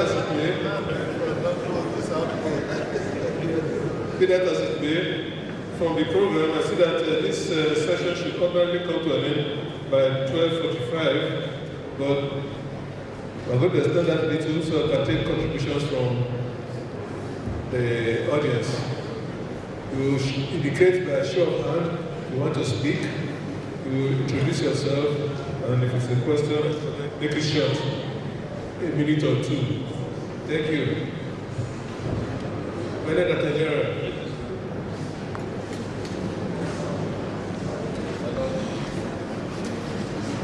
Hello, the chairman of this session, the keynote speaker, Honorable Justice Mohammed Baba Idris. My comment is in relation to the topic, restoring the better tomorrow. This topic is encapsulated in what Roscoe said in the law, the theory of jurisprudence, legal theory of philosophy of Roscoe, that we lawyers, we are social engineers, balancing the conflicts between people in society in order to bring peace, harmony, and progress. Restoring today for tomorrow, augmenting the affairs of tomorrow. We lawyers, we are stakeholders in the system. And the bar, I must say that the bar, the bench in Nigeria, we are like Siamese twins. There is need for synergy. There is need for us to stop together in order to ensure justice, in order to ensure that the rule of law is followed to the letter. The legal profession in Nigeria, we should ensure that we promote the rule of law. I must have to say without a quick occasion that the judiciary in Edo State is doing very, very well. Under the of Malone and his brother judges. Like I used to say, or have said in several forums, that Edo State, that was part of the former Midwest, is the epicenter. Hello, has been the epicenter of rolling out judgments. The law reports are there. A lot of cases, very vibrant cases that comes out from the judiciary in Edo State. So, my Lord, I want to commend the Honorable DCJ and other judges for dispensing justice in this country. And I want to passionately appeal to the judiciary to continue to support the government of those states under the leadership of distinguished Senator Monday Okpebholo. And I can assure you,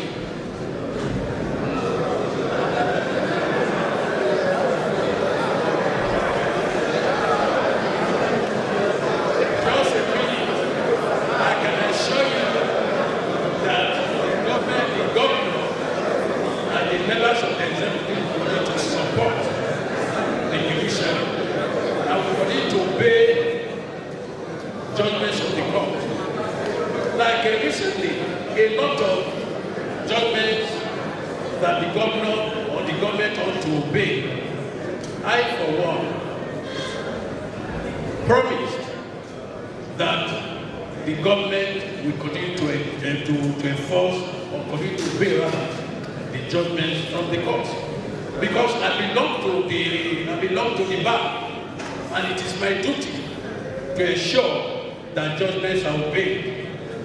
Recently, some people came to my office with consent judgments that have been delivered before now. And the governor said he has to pay the judgments. He has to ensure that the judgments are enforced. You will bear, a lot of lawyers will bear me out that some of these judgments have been enforced without any, especially monetary judgments.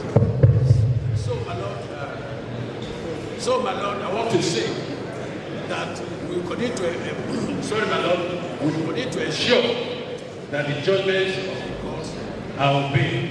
Thank you.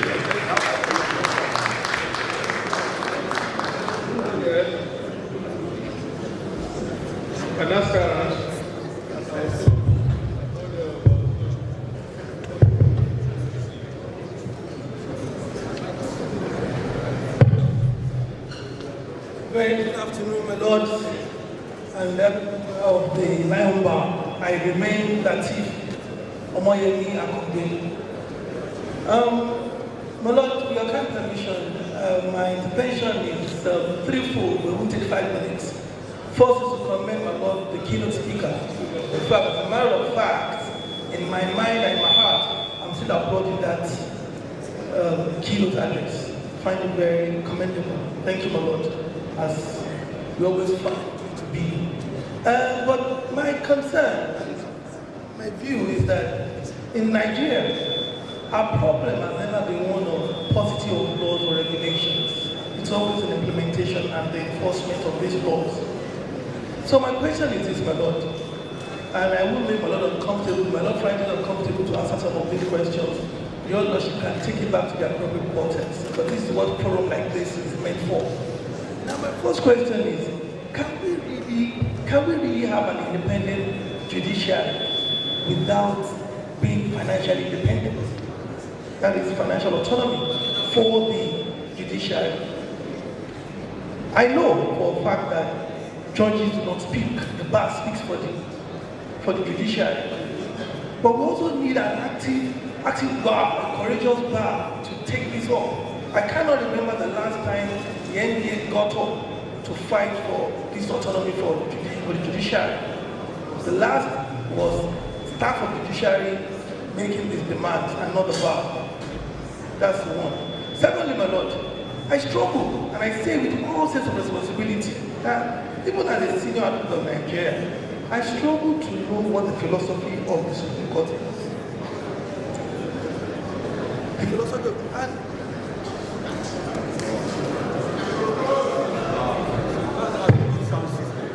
now, knowing the philosophy of the court helps us as lawyers to know the kind of argument you present before the court. Is the court a court of substantial justice? Is it a court of technicality right now? I struggle to know. Just of recent, my lord, I had the opportunity of addressing the court on whether there still exists right of appeal from the Court of Appeal to the Supreme Court in matters other than of law.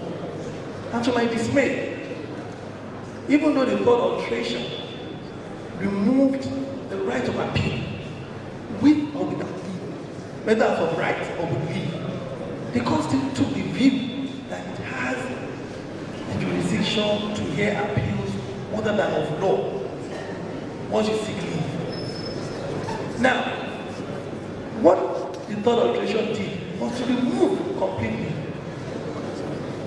leave in matters other than of law. Now, if the court takes that position, can we say the court is being saddled with too many cases? If the legislature has said you cannot appeal with leave, you cannot appeal with leave in matters other than of law, and the court says no, bring it, we will take it. Can we say that the court is really congested? Now, the third thing is, my Lord, if we are talking about delay in cases, this electronic filing that takes away the human element of assigning cases, giving cases out of discretion, and not follow cases in order in which they were filed, would one have thought that by now would have implemented in our court, so that the human element is removed entirely from assignment of cases, so that cases can follow in a car-brand order. And that would help a lot in dealing with these cases of delay. Because I can file a case 10 years, and a case that was filed just 2 years ago is being taken before my case. And that affects confidence. And they say justice is rooted in confidence. So, my Lord, these are the issues that we're being saddled with at the bar. And we'll be grateful if your Lordship can take this as feedback from us and see how we can work together to ensure that these issues are dealt with. Thank you, my Lord. Thank you. Thank you.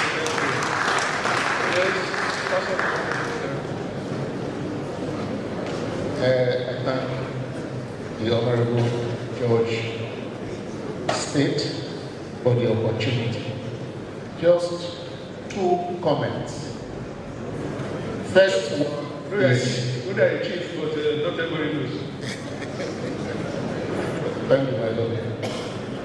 The first one is this issue of imposing fines on lawyers is very worrisome. It tends towards intimidation. And I'll tell you why. A lawyer is a lawyer. A judge is a judge. A lawyer cannot be converted to a judge. We all have different responsibilities in the dispensation of justice. The judge is there to say which application is frivolous or vexatious or downright stupid. The lawyer is to go and please the cause of his client. So I want a lawyer to sit in his chambers and start deciding that, oh, this one should not go to court. This one will fail. This one is stupid. This one is frivolous. There's a problem. Because even cases that we have a chance of passing through the system, you will sit in your chambers and take a decision that you should not file them. That is not good. The second comment I want to make is application of judicial responsibility. A judge is granting bail. A case instituted by the EFCC. And at the end of the day, you say, oh, EFCC should go and verify. I don't understand. Your chief registrar is there, or the registrar of court is there.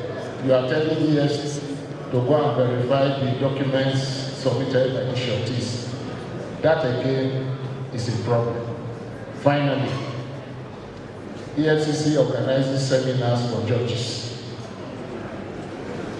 The same EFCC is prosecuting cases before judges. How would it look like if some serial offenders should come together and decide to organize seminars for judges? So that tells you that there's also a problem there. Thank you, my Lord.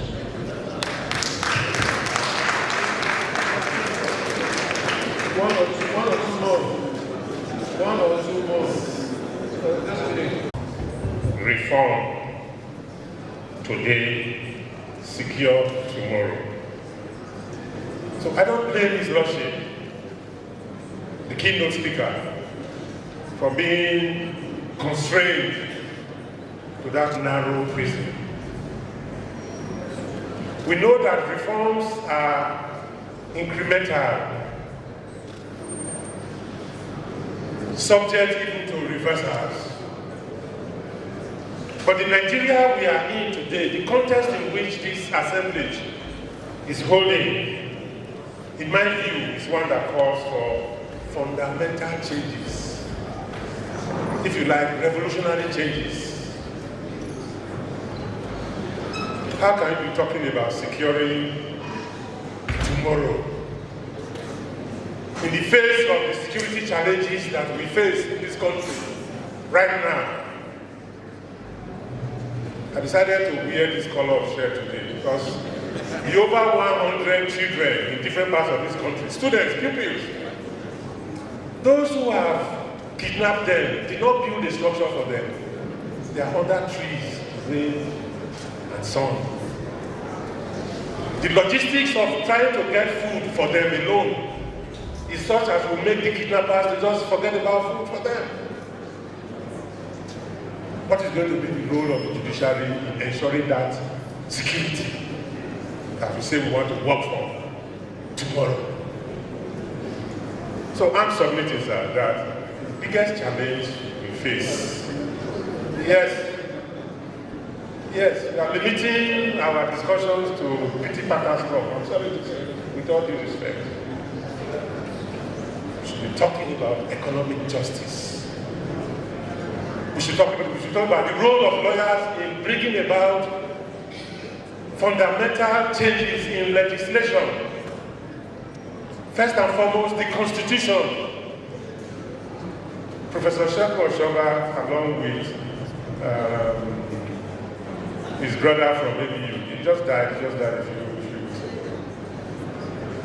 We have chapter 2 of the Constitution that will guarantee the enjoyment in practice of socio-economic rights.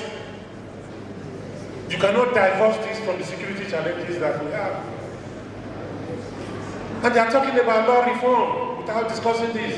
How do we as lawyers play a role in compelling the National Assembly to make chapter 2 of the Constitution justiciable, as we guarantee the right to food, the right to health care, the right to job, the right to education, to all those who are sympathetic, who call the kidnappers and the bandits their brothers today, try to find justification. Oh, you know, they suffer like the militants in the Niger Delta. Nigeria is not making any attempt to give them anything, so that's why we should try to reabsorb them. If chapter 2 of the Constitution is justiciable, it will be of benefit to all. There is another dimension to that chapter 2. Guaranteeing the right of popular participation in governance. Right now, we are just onlookers. I think the role of the bar, we should draw inspiration from Sahara Williams, that says we should live for the direction of our society. We have had the Ghanifa Wemi of the world. We've had the bar under the leadership of our finally. Yes. We are saying this and that. We have many aspirants here. These are the kinds of issues I dare submit that should concern them. What Nigerian people are expecting of the bar that will not only bring about reforms or revolutionary changes as the most effective way of securing the future. Thank you very much.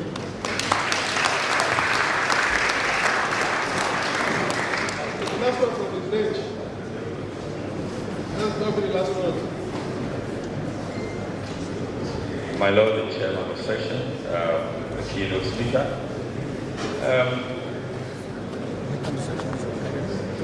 On the issue, I consider that it's a proper conference, and I'm sure that we have rapporteurs taking notes, and then we'll perhaps inform a community from this conference.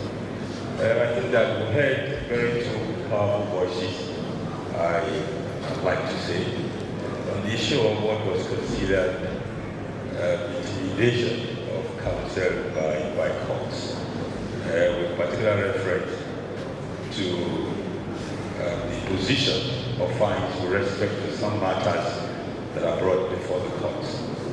It is a concern to lawyers, understandably. But I must say too that we must take a balanced view of this question. Now, if a matter had been decided from the trial court to the habeas court, the bar and the bench were partners in the business of justice dispensation. If the matter is settled, the courts are clustered. Why should anybody really take the point?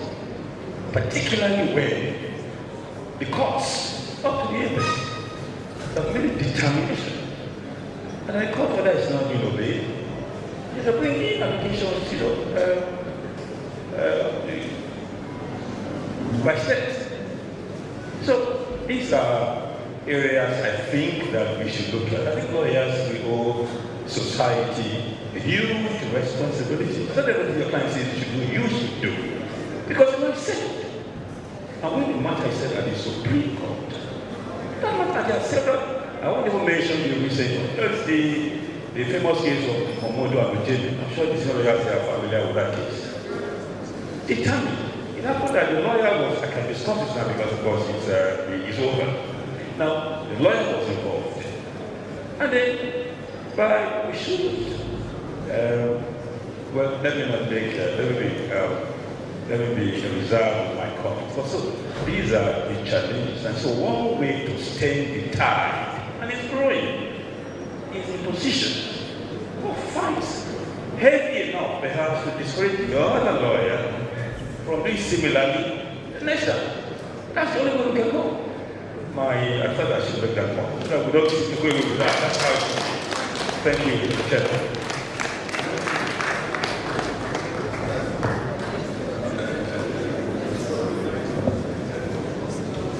All right, the organizers, just you have time.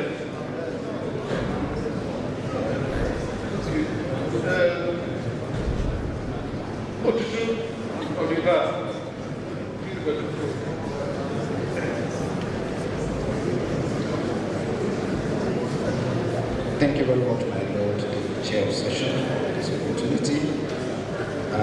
Let me join my voice to thank the keynote speaker for the panel. My name, my Lord, is Ede Arsenal, the Otutu of the believer. Thank you very much, my Lord. Now, first I want to start from where my Lord, Honorable Justice Obiawe stopped. For me, my Lord, I think the issue is that over time, the Supreme Court had always changed its position. Judgments that were the position of the Supreme Court 20 years ago are necessarily not the position of the Supreme Court today. And so how do you shut yourself out when you even know that the Supreme Court has the capacity to change, even look at a particular decision before, analyze it, and come to a different conclusion? For instance, recently, it is common knowledge that appeals from the Legal Practitioners Disciplinary Committee goes straight to the Supreme Court. The Supreme Court had intervened and given judgments on those matters before now, even up to 2022. The Supreme Court heard those cases. But today, the Supreme Court is saying no, appeals can no longer lie from LPDC to the Supreme Court. So if people didn't keep coming, how do we know that the Supreme Court would have reversed itself, for instance? So as of today, cases that are pending before the Supreme Court, many are pending. People were fighting because the Supreme Court has always exercised jurisdiction. But today the Supreme Court has declined. And I have it on good information that the Supreme Court constituted a full panel of 7 justices to look into the matter, and they came to the conclusion that we do not have appellate jurisdiction from the Legal Practitioners Disciplinary Committee. So for lawyers, we should continue to bring our cases, let the courts look at it, because sometimes if we do not make these bold steps, the laws and the decisions can never be reviewed. And of course, people say when you continue to tread on paths that are trekked, you will never be able to make any discovery. So that's my position on that, and I think that's why lawyers should not be shut out or bullied or intimidated from bringing their cases before the court. Now, secondly, sir, I think that the issue here, because the topic is repositioning, you know, for democratic. Now, for me, I think the court has a very major role to play. With the greatest respect, the Supreme Court, take for election cases. And Chief Obi gave a practical example where if criminals organize a seminar for judges, will they attend? That's even being a little bit brutal. Where executive build houses for judges and justices, and then they bring you to these houses, they furnish them, they make you go and inspect, you go and stay there. When this same person comes to you, how does it affect the case of that particular person? And sometimes today we hear, oh, you are going to that court, you think the president will agree for judgment to go like this? Or you think the governor will accept judgment to go like this? When the judge, the governor, or the president is not the judge handling such a matter. So you find that public perception, these things are said on the streets, but at the end of the day, they come to happen. Whether by accident or by design, it happens like the way it has been said on the streets. And then they come back and say, did we not tell you that this thing is not good? The president will not allow the Supreme Court to rule like this. So it's an issue that I think the judges must take seriously, because perception in this matter is everything. Thank you very much.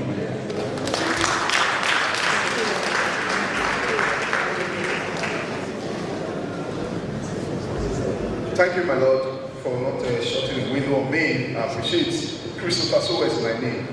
I'm the secretary of the branch. In the spirit of the topic, reform, mine is a special appeal to the Honorable Justice of the Supreme Court. I'm appealing. I know the CK has done a lot recently in getting dates for cases at the Supreme Court. We appeal. There are serious issues. If you don't personally lobby, appeal at the Supreme Court, you will never get a date. In fact, it's so bad that when appeals are filed, ordinarily we expect hearing notice to be sent on such appeal. But today, there's a serious racketeering going on at the Supreme Court. From this end of it, whether it is justified or not, or whether it's true or not, lobbying cases for appeals the order of the day. I even hear some pay up to 2 million naira to get dates for an appeal to be heard at the Supreme Court. I personally have appeals cases filed in 2018. Up to date, no dates have been sent to me. So my appeal is a very worrisome concern, especially those of us that are not in Abuja, because if you are in Abuja, perhaps because of the proximity, you can always check and lobby. But for those outside jurisdictions that come from Benin and other far places, getting dates ordinarily in the ordinary course of events is a very difficult thing. Please, my appeal, I know we are happy you are here. You have listened to us. We also believe that you will help take this message to the appropriate authority. It's a special appeal. We are grateful. Thank you.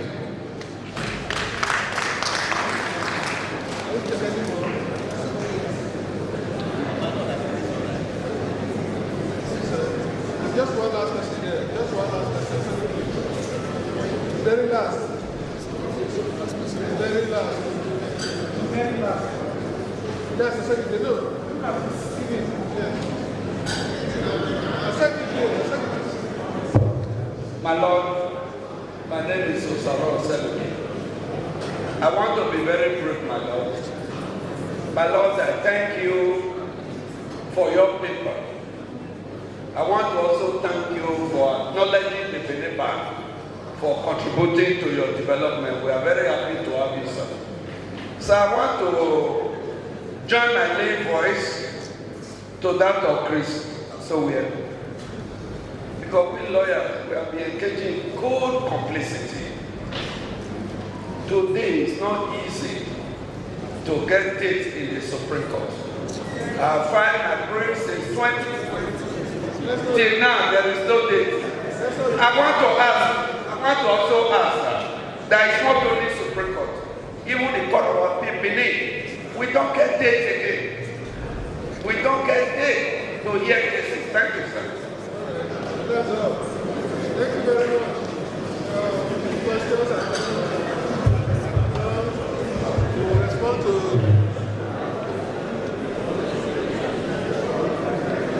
Thank you so much for your contributions, your questions, and your observations.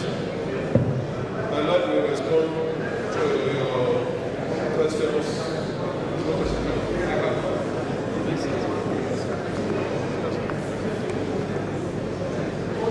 Thank you. Thank you very much. I have listened to all the complaints on dates. I will raise it with the CJN because I know that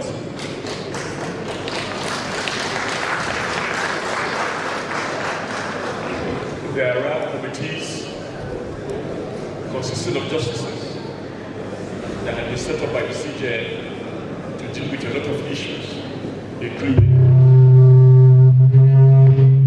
the issue of dates. There is a litigation committee that is in charge of that, but I will speak to the CJN. But it's unfortunate that you have to pay up to 2 million to get a date in the Supreme Court. It is disheartening, it is fraudulent, and it's criminal. But I will discuss it with the CJN.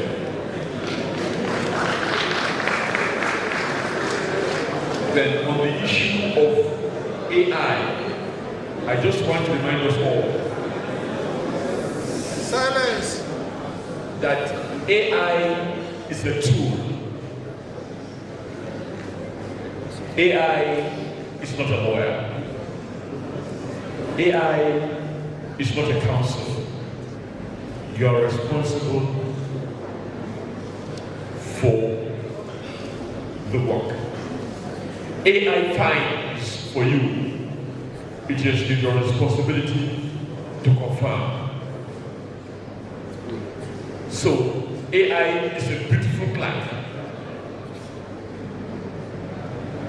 AI is a terrible lawyer.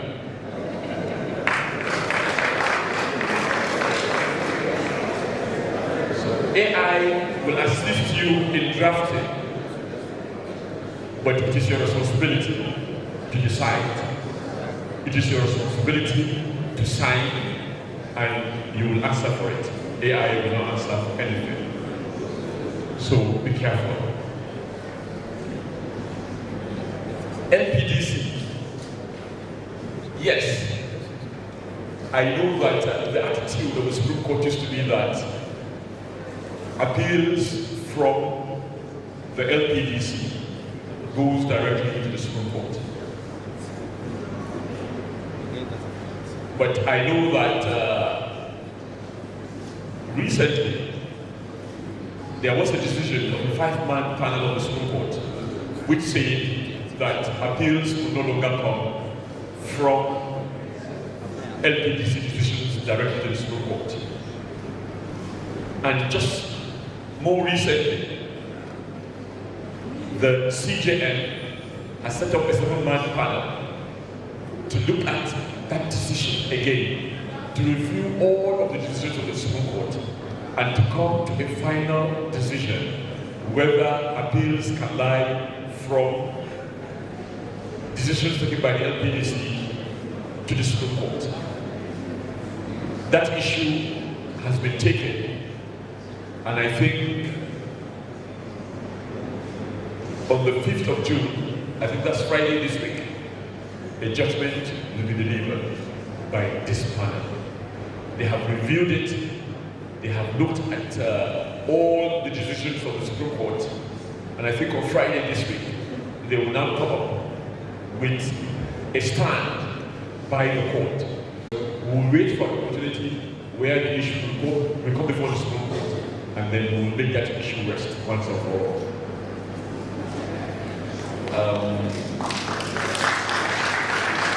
On the issue of Chapter 2 of the Constitution, I'm thinking, does Chapter 2 needs to be made justiciable? Now, we have the provisions on the fundamental rights and liberties of citizens of this country in Chapter 4 of the Constitution. Yes, these are civil and political rights. But the African Charter on Human and People's Rights is part and parcel of our laws. And the African Charter on Human and People's Rights consists of civil, political, social, and economic rights. Can't we, as legal practitioners, enforce the provisions of the African Charter? Can't we enforce these political, civil, economic, and social rights entrenched in the African Charter? Can't we enforce it? Can't we bring actions for the enforcement of the social and economic rights? I think there's a way to go about it. We don't have to force the National Assembly to make Chapter 2 justiciable. Enforce economic and political rights, or economic and social rights, entrenched in the African Charter of Human and People's Rights. The issue of global standard has been made flexible by the new, by the Fundamental Rights Enforcement Procedure Office. So what's the problem? These rights can be enforced in our courts. Let's bring the actions and let's see what the courts will say. That is my view on. So thank you very much for listening to the conversation.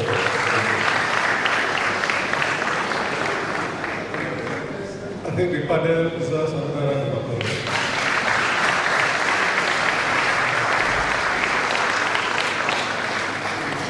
I want to thank my Lord for wonderful working today. So that the discussions and all has gone well thus far.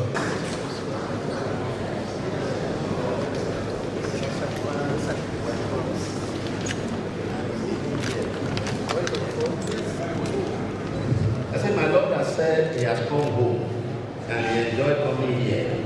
And for those who come home like this, we wish to continue to remind them of our home. So because of that, my office is presenting this to him to appreciate him for coming. Thank you.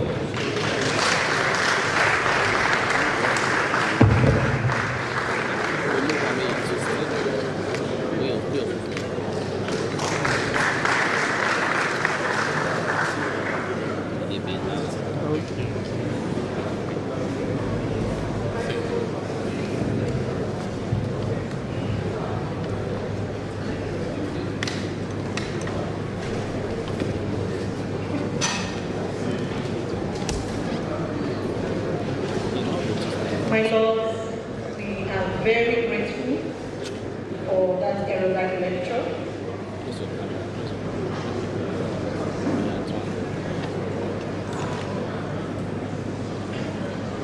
Okay, in a bit we are going to be taking photo section, but before then, please, there's this blue Corolla with registration number BEN 737 PW.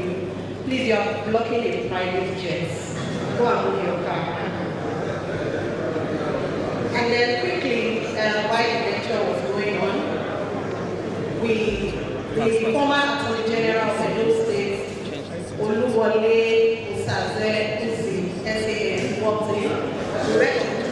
I'm sorry, walked in, recognize your presence.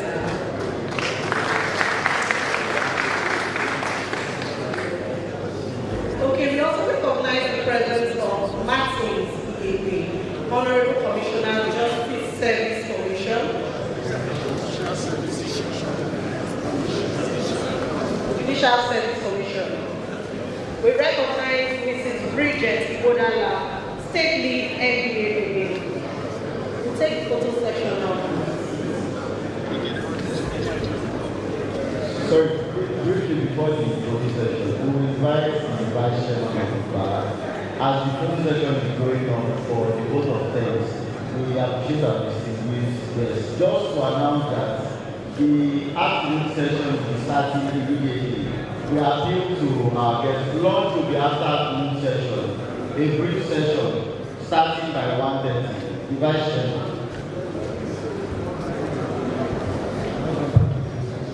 Good afternoon, everyone.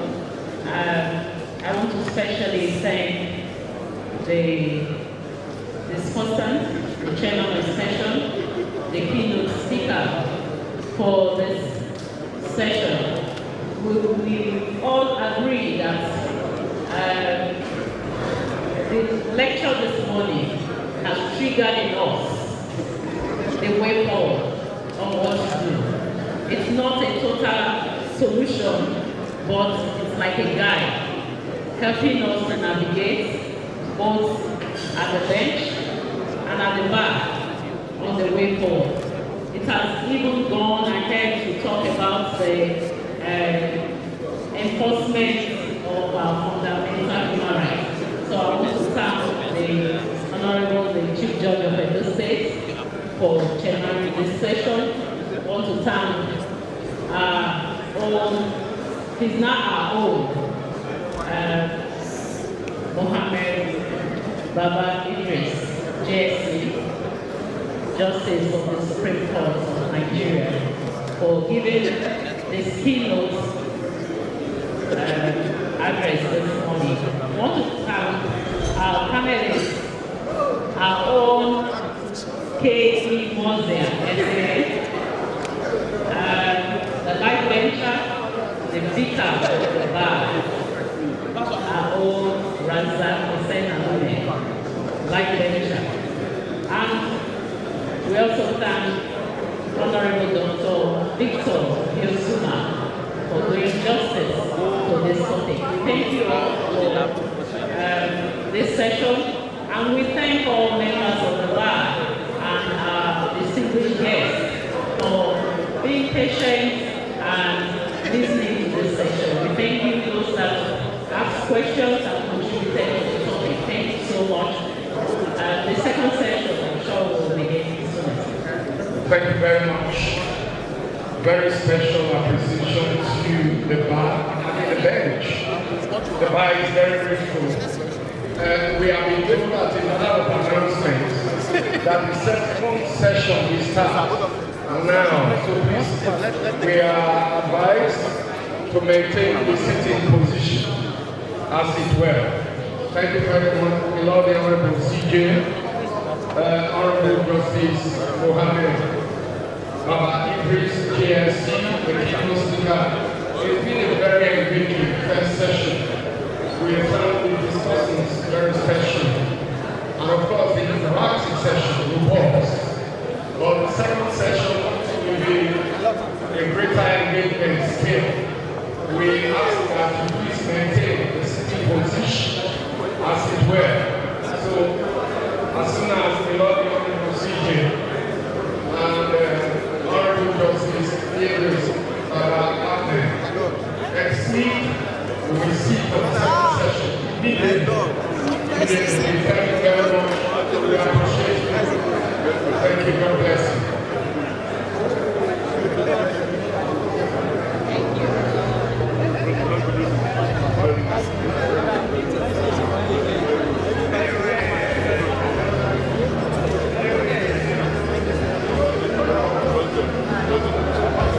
The second session will start now. The second session will start now. The chairman of the session is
second session, please.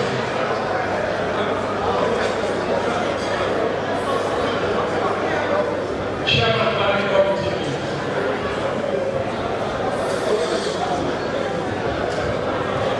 Chairman Planning Committee, please.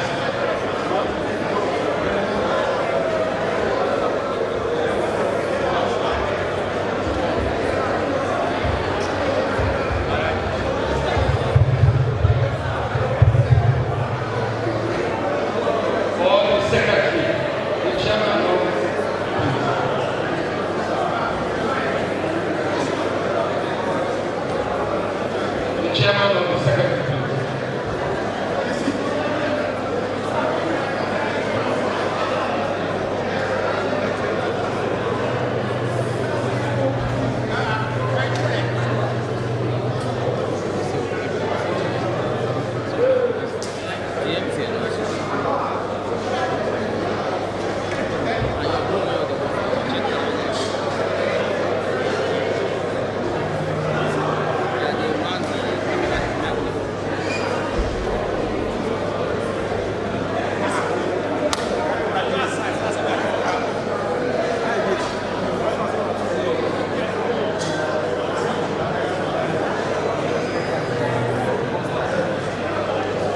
We ask that we sit for the second session, please. The chairman of the session is already around, and the discussants, please, we ask that we sit.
Please, we have the second session to rise any moment from now.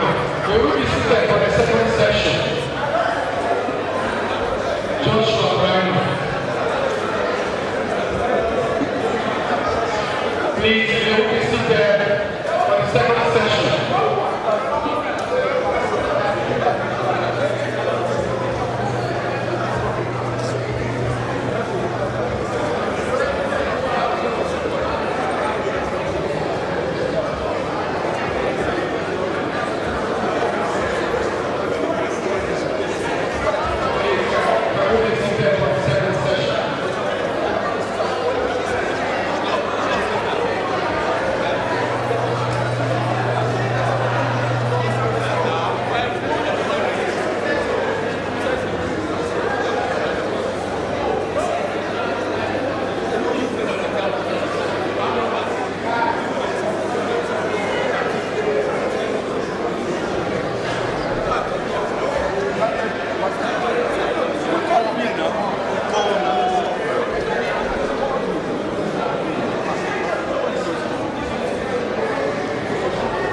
Thank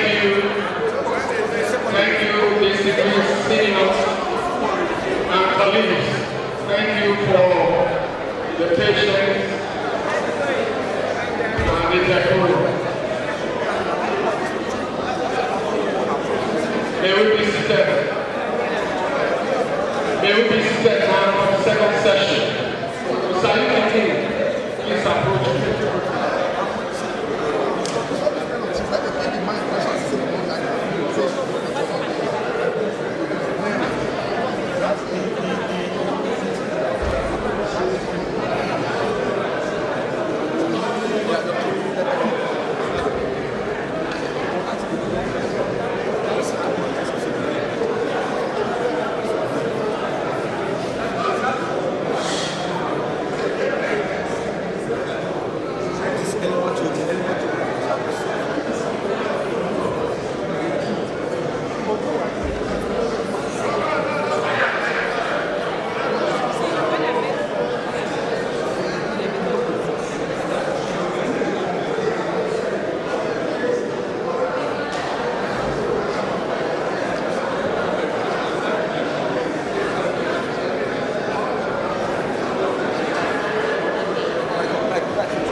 seated. Let's be seated for the second session. The chairman of the session is within the environment.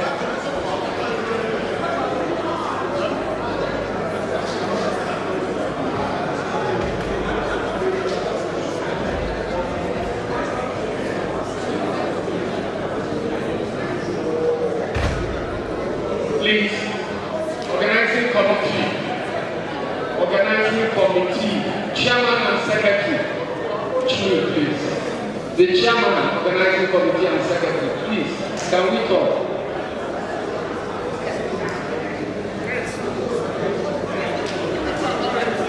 Can we have the attention of the chairman, please?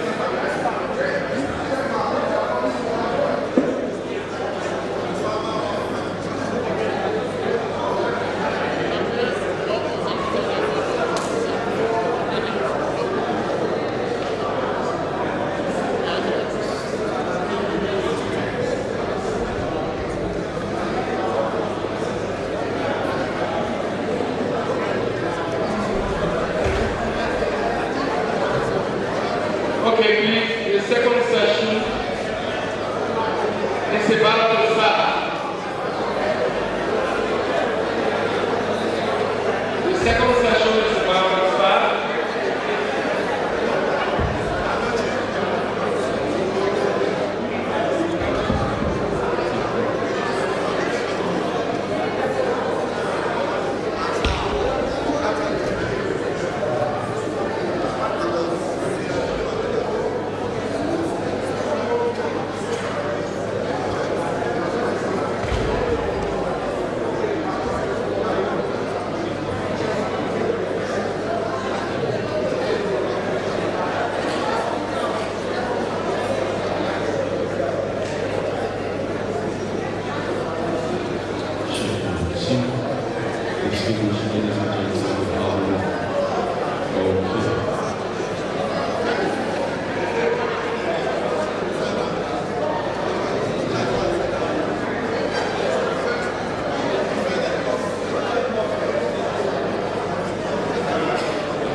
Dear President, Dublin as the chairman of session for this second session, Nigerian Bar Association. Please, can we keep the noise a little bit? Please, can we down the noise and be seated? Please, the organizing committee should ensure that every gentleman lawyer is seated in the hall. Organizing committee should ensure that every gentleman lawyer via your protocol unit should be seated.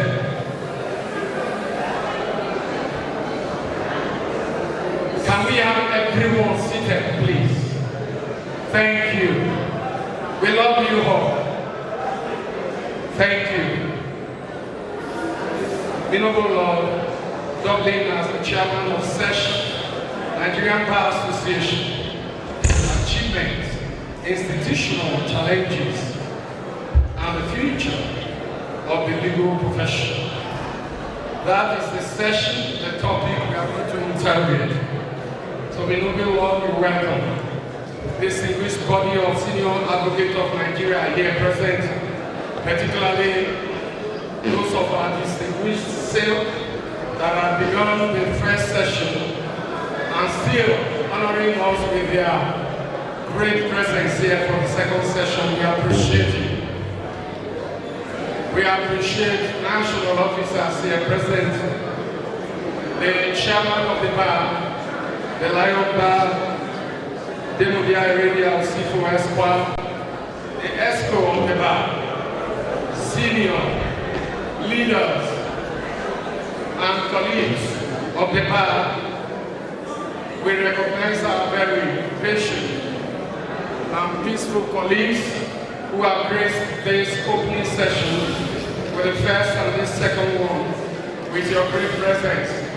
We appreciate the overflow at the gallery there. Thank you very much. We also want to appeal to the technical department to sustain our voices. Thank you very much. That said, we welcome us on behalf of the planning committee, headed by my very good friend and gentleman, Samuel Atoy, who is my namesake. We welcome all of you for this second session and to share the occasion. There's no other person than the noble Lord.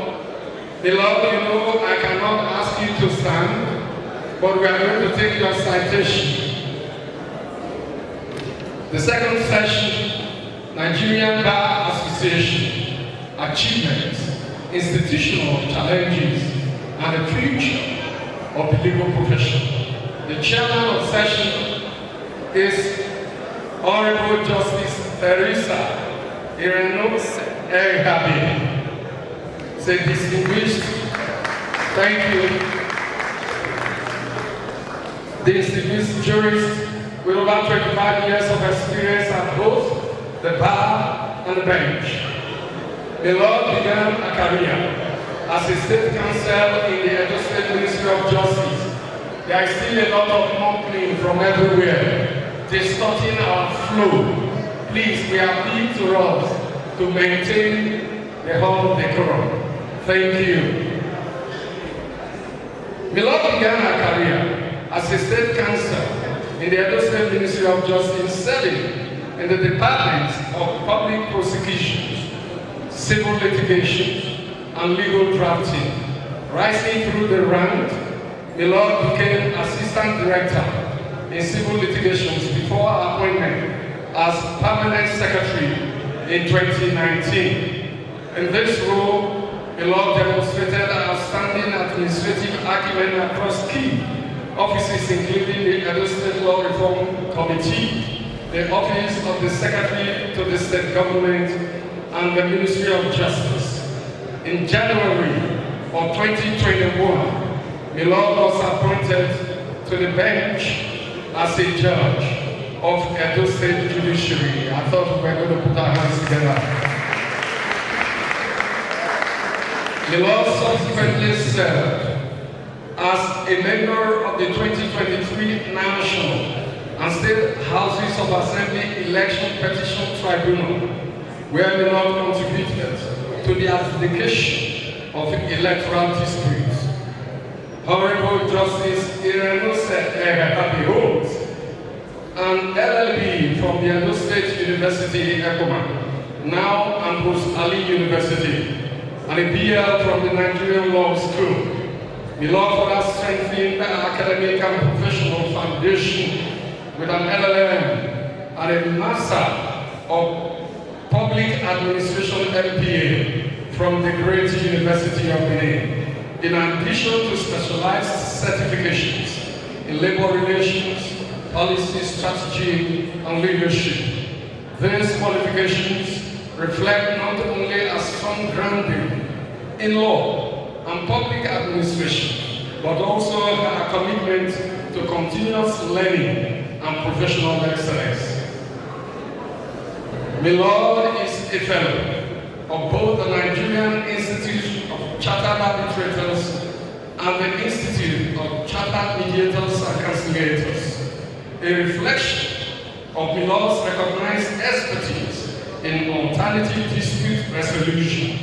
Milord is also an active member of several professional bodies, including the International Association of Women Judges, IAWJ, for acronym, the International Federation of Women Lawyers, FIDA, and the Nigerian Society of International Law, through which Milord contributes to the advancement of justice, legal scholarship, and professional development. Milord currently serves as editor-in-chief of the Edo State Judiciary magazine, The Adjudicator. I thought a round of applause would be appreciation. Milord has made notable contributions to the Nigerian Bar Association, including serving as Vice Chairman of the MBA Benin, now the Lion Bar, where Milord was Chairman Law Week Planning Committee, Chairman Dinner Planning Committee, I'm coming please, and member NBA Benin Branch Bar House Building Committee, and other very important key service positions. At the national level, Milord also served on key committees, most notably those charged with amending the NBA National Constitution and reforming the association's electoral system, Secretary Planning Committee of the NBA National Conference, member National Executive Committee of the NBA. Through these roles, Milord contributed meaningfully to strengthening institutional governance and promoting reforms within the legal profession. Beyond that adjudication, Honorable Justice Habib is passionate about mentorship and judicial education, actively supporting capacity building programs for young lawyers and many other leadership roles. I humbly introduce Milord, Honorable Justice Irenose Habib, Chairman of this session. Milord, we appreciate you. Milord is on a bench, but once a barman, always a barman. Put a clap offering on bench and the bench bar for Milord. Thank you. Thank you. Coming on as discussant on the topic is our distinguished guest.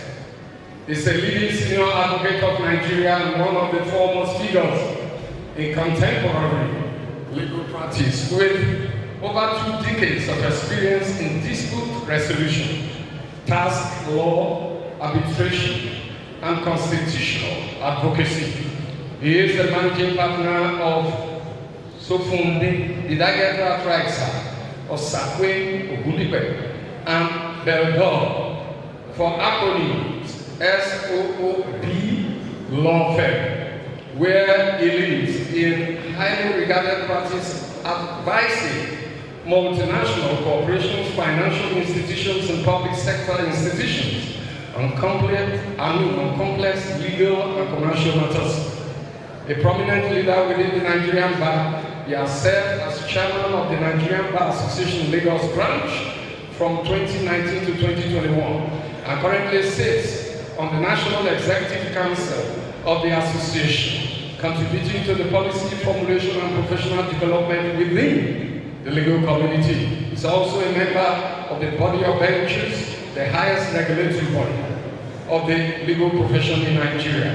He holds a degree in law and business administration from the University of Wolverhampton, University of Westminster, and the University of South Wales.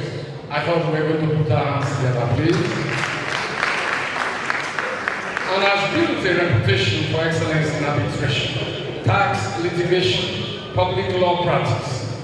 We are honored to have with us the very respected, young, but very big in so many things. Please make welcome. Apparently one of the great hopefuls for the 2026. One of them. Please make welcome our dear brother and friend, Latif Akonwe, Senior Advocate of Nigeria. Please, can you put your hands together for him?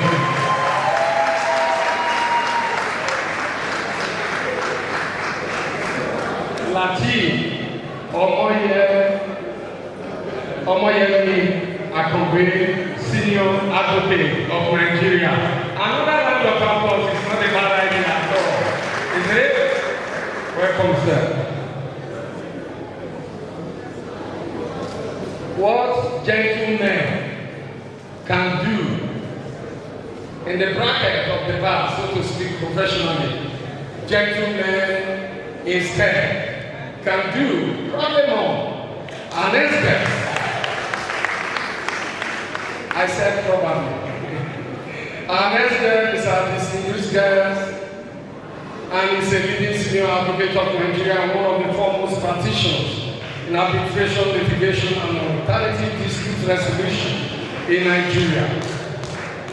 The gentleman is scared. Thank you for standing. The gentleman is scared. Okay, now we are at the realm of citation. The ovation will come later. Please, the gentleman is scared. Can you face us?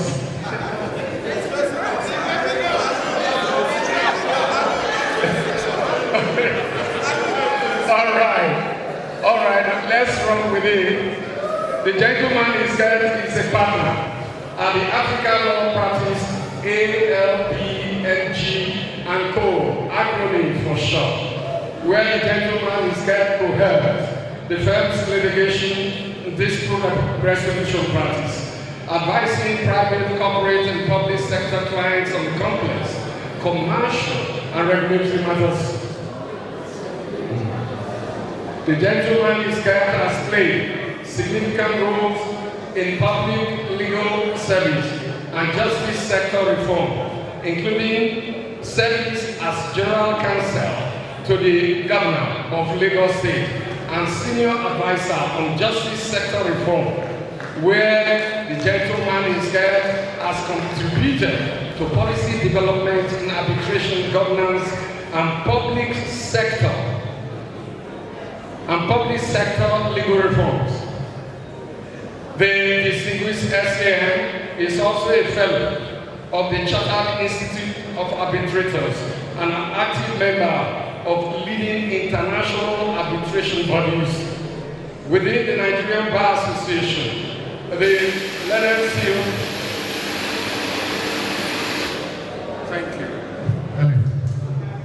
The learned seal has held key leadership roles, including serving as alternate chair and subsequently chair of the annual General Conference Planning Committee, where the CEROC led the organization of one of the largest gatherings of legal professionals in the world. I thought that should attract a clap of them. Leonard Singh also said, on the board of the Lagos Court of Arbitration, and is widely regarded as for our leadership in advancing arbitration practice in Nigeria. We are most honored, and indeed, the Leonard Singh has been honoring us with a very amiable, inviting, welcoming, distinguished personality. Subsequent law weeks that have taken place over the years make welcome Oyinkansola Badejo, Senior Advocate of Nigeria, one of the April for 2026.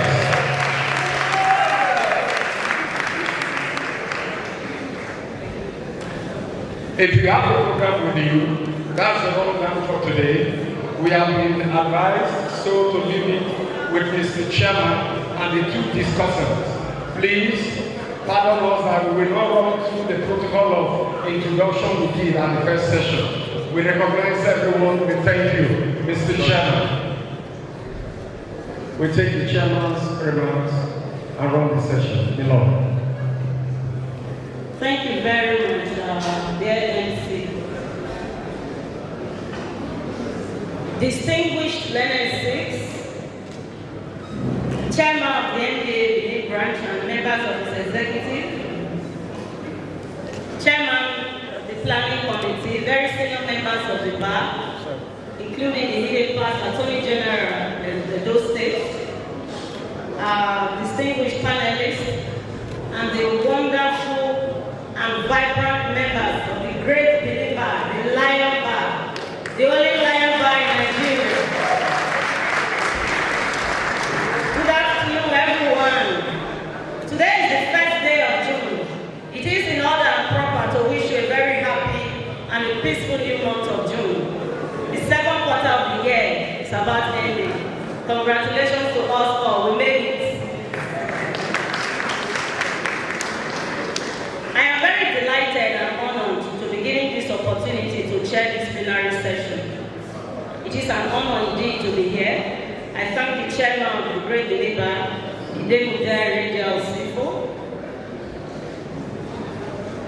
I thank the leadership of the bar generally.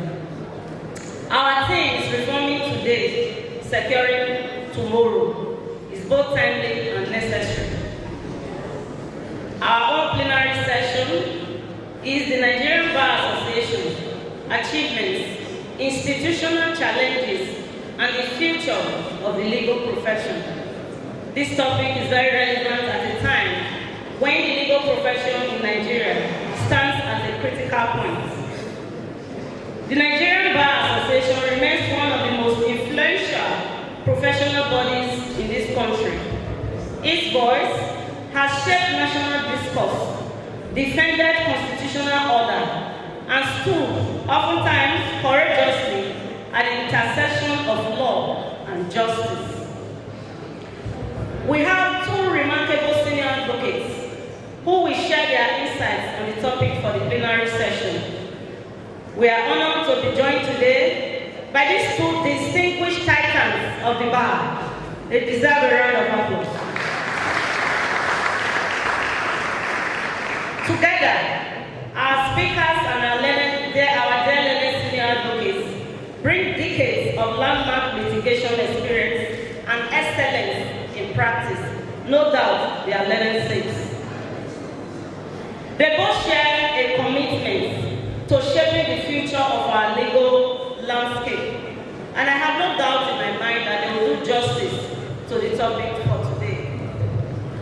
On that note, it is my singular honor and pleasure to invite to the stand Oyinkansola Badejo, Senior Advocate of Nigeria. Leonard Singh. Please encourage her with a warm round of applause as she approaches the podium to give her insight on the topic. If you wish, you want to sit down, you can sit down. She wants to sit down. We tend for this session to be very interactive because this topic affects us all. Thank you very much. Let us sit. Thank you very much, my Lord. Distinguished senior advocates, distinguished chairman and members of the EXCO learned colleagues, the day is fast spent. I didn't prepare a paper because I'm glad my Lord said that His Lordship would like this session to be highly interactive.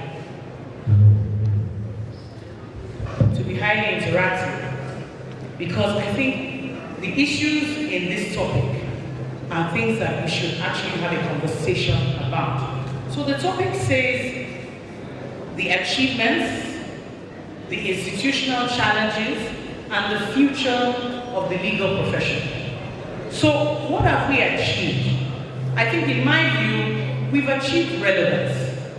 The MBA, like my Lord just said in His Lordship's opening remarks, is relevant in society. Perhaps sometimes not as relevant your mask before helping others.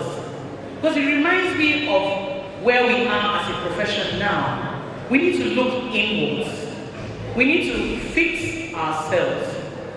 Because if we don't fix ourselves, then we can hardly perform our moral obligation to society, which is to promote and defend the rule of law. Speak on behalf of those who are less able to speak for themselves. And the examples abound from the keynote address and the contributions thereafter. And for me, one of the most urgent things that we must do is look into the notion of how are we faring as professionals? How are we thriving professionally? Are we even thriving professionally? Because therein lies the root, if you ask me, of many of the problems that we see. Lawyers are not thriving professionally. Lawyers are unable sometimes to make ends meet. And therefore it is difficult to postulate that the person who cannot make ends meet should be concerned about society. And yes, we must. Yes, we must. So we need to address those issues. And let me address one elephant in the room. I was just looking at something on Twitter, or was it LinkedIn? A young lawyer wrote a very interesting piece, practicalizing just what it means to be a young lawyer in an urban center like Lagos or Abuja.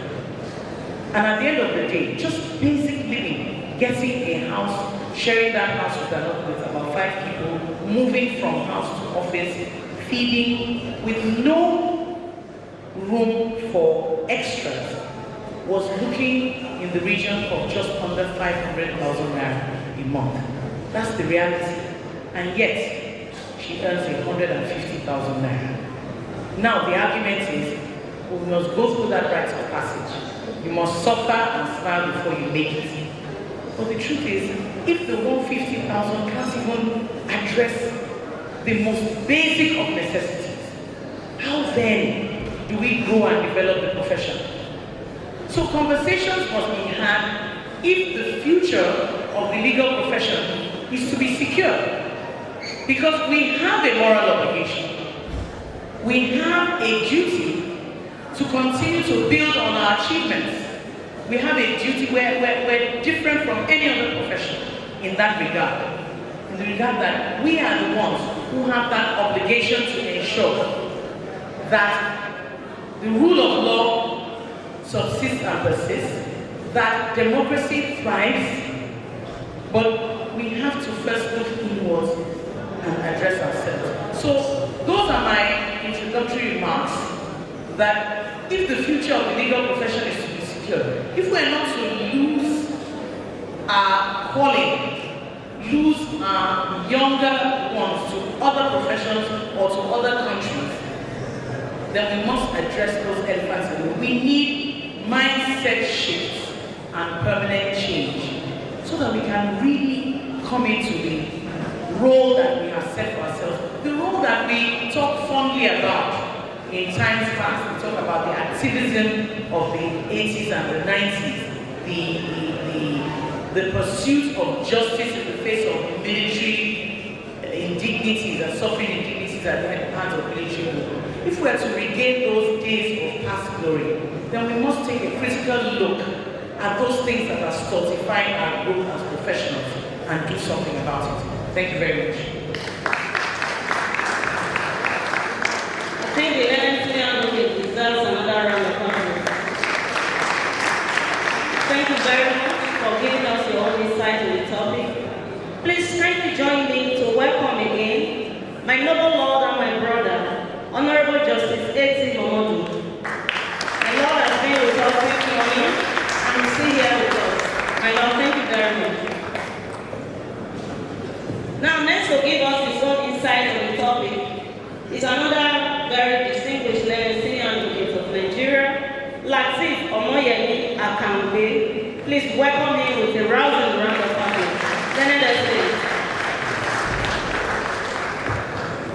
Thank you very much, my lady.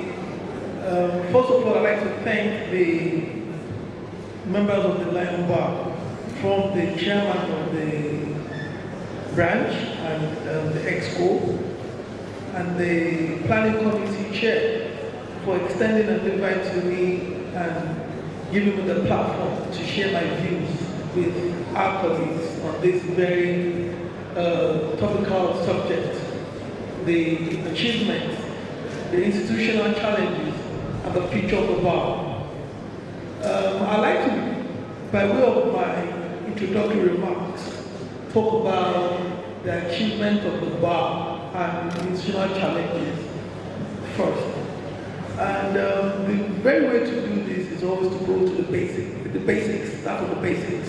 What is the essence of a bar association? What is it set up for? I am someone that has taken the pains to not only look at the constitution of the NBA to see what the objectives are, but also interact with members of the branch and our profession over the years. And I always tell people that the Bar Association, I believe it is set up for two things. Not minding all the English and the grammar that's in the Constitution, A to L, when you look at the whole set up for. I think the two main objectives or pillars of the association is to promote the rule of law and also to prioritize welfare of its members. And anytime the bar does well in doing those two things, you will agree with me that you say the bar has done well or is doing well. So what are the achievements of the bar, with regards to those two objectives?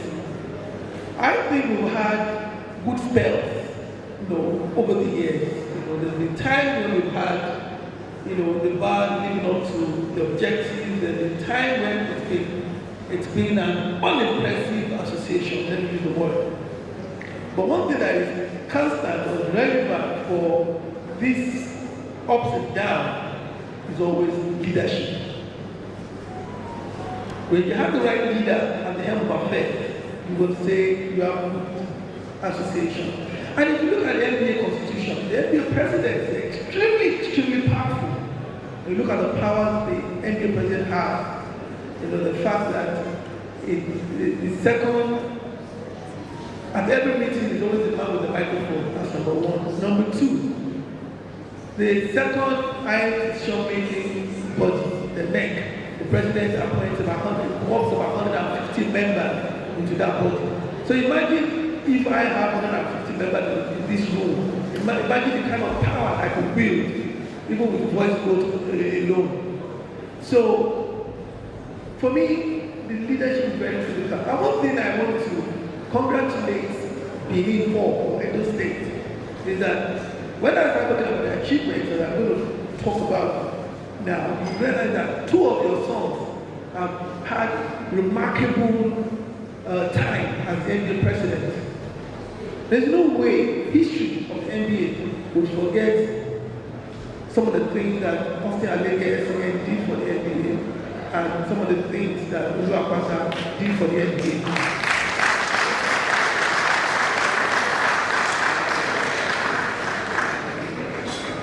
Everybody talks about number one rule of law today. They say, oh, the NBA is the guardian, custodian of the Constitution and the rule of law.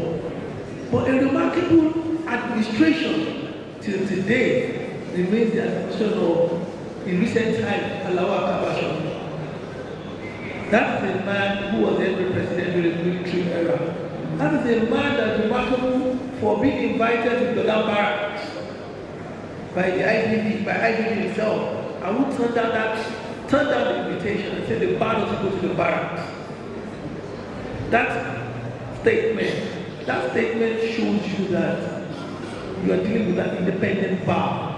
And without a bar that is independent, we've lost our objective. How can you promote the rule of law if you're not independent? The independence of the bar is one of the major scorecard for the bar association. And Akaba Shonu and another gentleman of blessed memory, the late Akeredolu Aketi.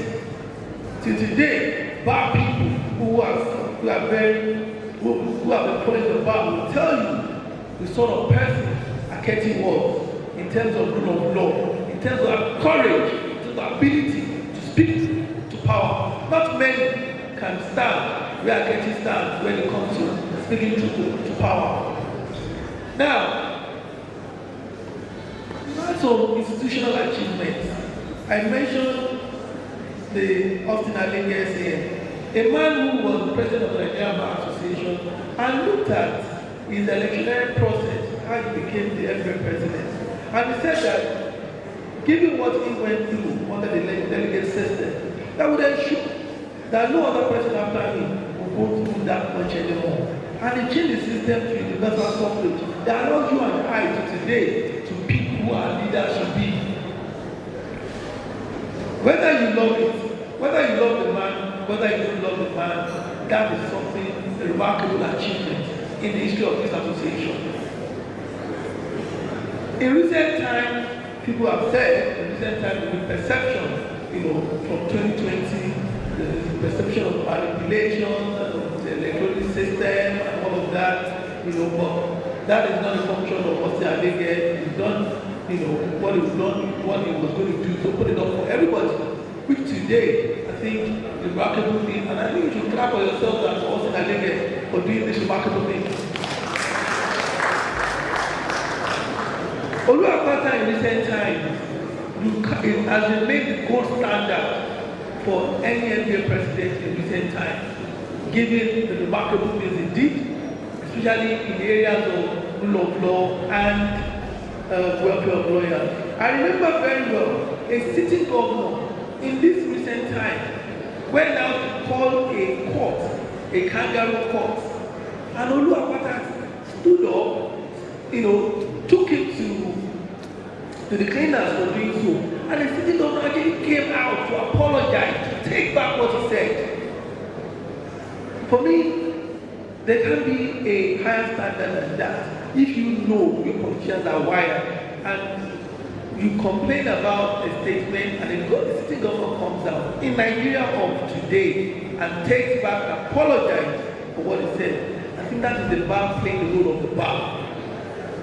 And I think that is one of the gold standards for measuring rule of law, the bar being the custodian of the rule of law.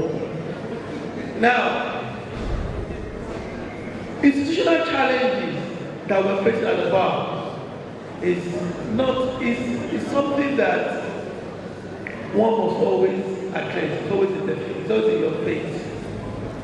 Now, I think that in recent times, our problem in the Nigerian Bar Association has been lack of continuity in the bar. Every president of the bar comes with a 2-year agenda. You do yours for 2 years, and that person comes, they do theirs for 2 years. And I think that is the reason why we are where we are now. Those are the challenges that we're facing in the bar. I believe, when I talk about the future, I'll tell you what I think about that. Let me leave that. But to joggle your memory and to drive home my point, you know very well that if when Oluwapata left as president of the bar, you remember the access to finance that we had in the NDA. The access to finance and the idea behind the access to finance was that the NDA saved up, under Oluwapata, saved up 1.5 billion naira. And that money was supposed to be the collateral, backed up with First Bank and Access Bank at single-digit interest rate, so that the young lawyer in Benin who is practicing on his own, who wants to pay his rent, and is unable to do so at that time, can access that loan and pay his rent or buy a generator or law books, and he can have access to that money, return it, and we begin to grow that money for 1.5 billion. Maybe that was 2020. Maybe by today it would have been grown to about 5 billion naira. Imagine a very honest, diligent lawyer who is temporarily cash strapped but could have access to that money, paying when money comes in. Imagine if we had continuity in the MBA and that access to finance remains in today. Imagine what that would have done for welfare of lawyers. Today, I dare say we don't have it anymore. That's one of the challenges we're facing in the MBA. I remember when we sat together and talked about members' benefits. That you cannot be a member of an association without members' benefits. That it's not a thing of joy when you go around and you ask lawyers, apart from paying your PPF this year, what has the MBA done for you? And everybody, the question is always a rhetorical one because we know the answer that it's nothing. MBA has done nothing in terms of welfare, in terms of members' benefits.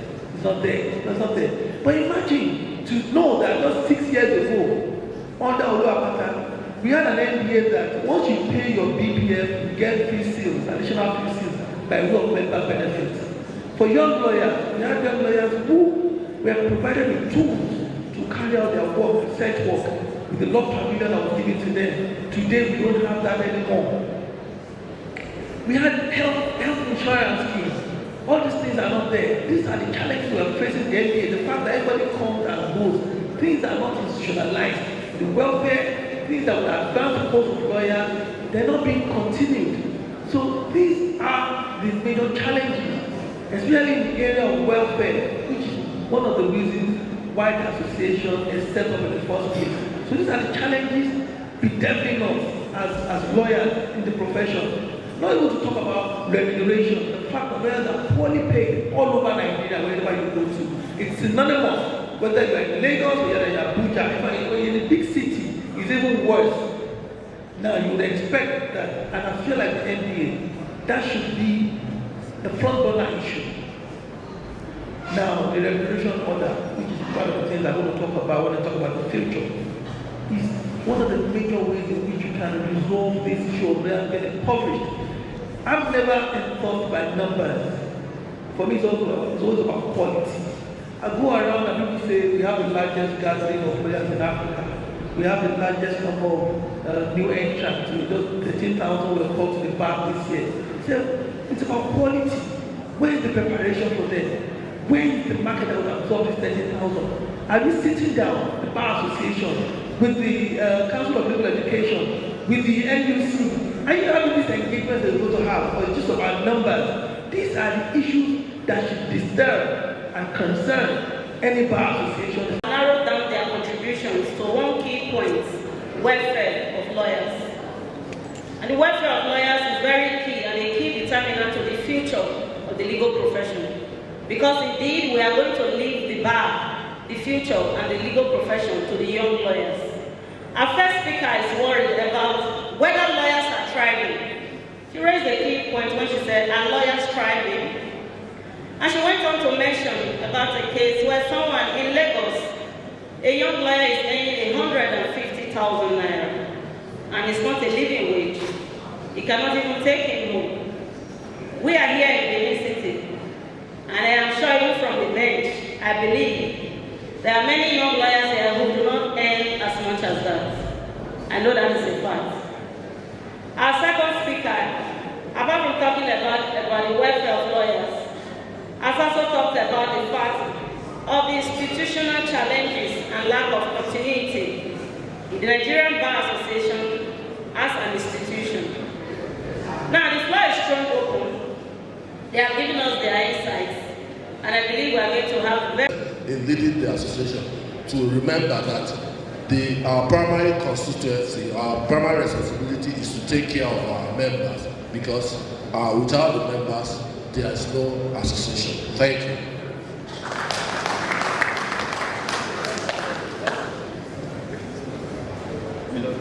With the kind permission of the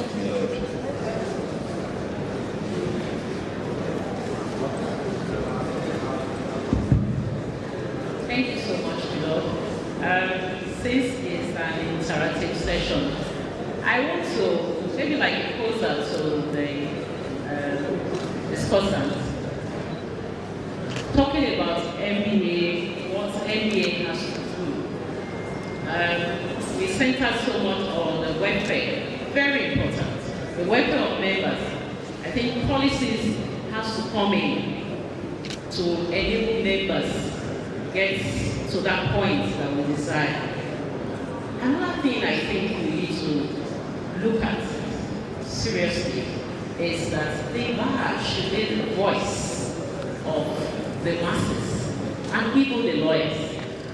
Things happen. This morning I was happy our former Attorney General was here. He did not just come to speak, he also dressed to the occasion.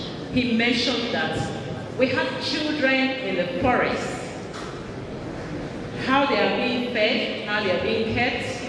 It's better imagined than experienced. He wore a pink regalia to show solidarity. We have a bar in that state. People are asking questions. What is the bar doing? From the branch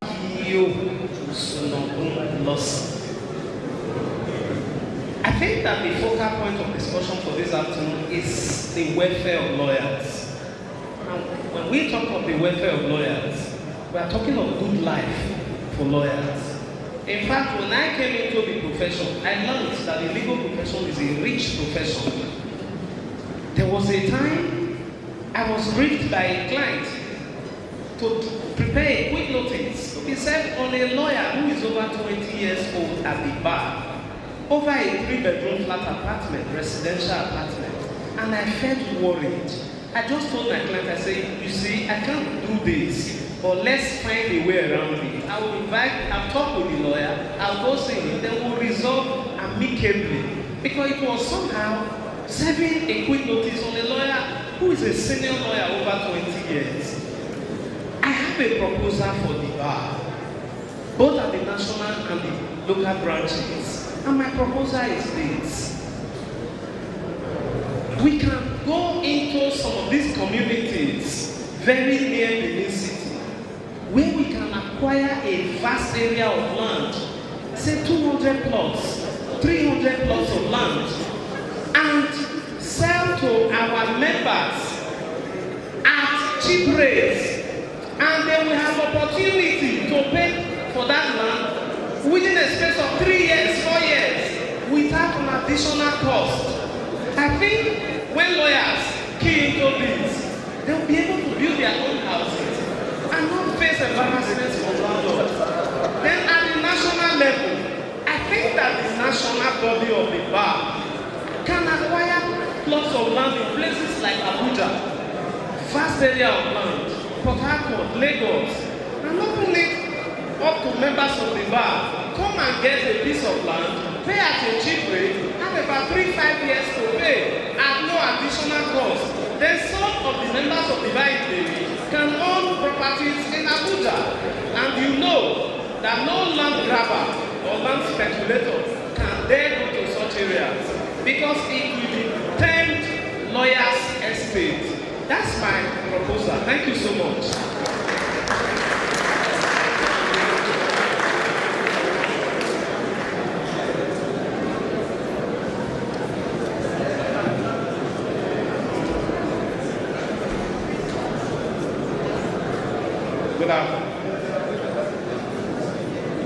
Good afternoon, Chairman of the session, beloved Honorable Justice T. Ami, and I want to stand on all protocols and duly observe all protocols. I am J. who long away, like that 2-part of stamp. Now we pay more. We pay more, we don't even have stamp. And in addition to that, we pay our national fee or levy. Nothing is given to us. It's just payment, payment, and payment. Even this conference, we have to pay. National conference, we have to pay. So what is the welfare package that is being given to the young lawyer and the other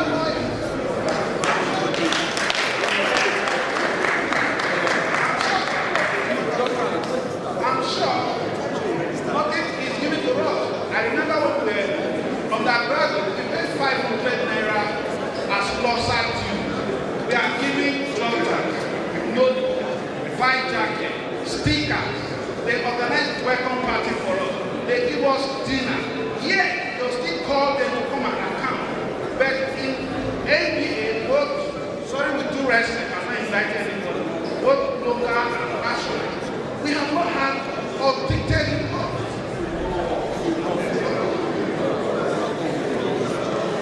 I'm sorry. Please, I'm not inviting anybody. Please. The point is this.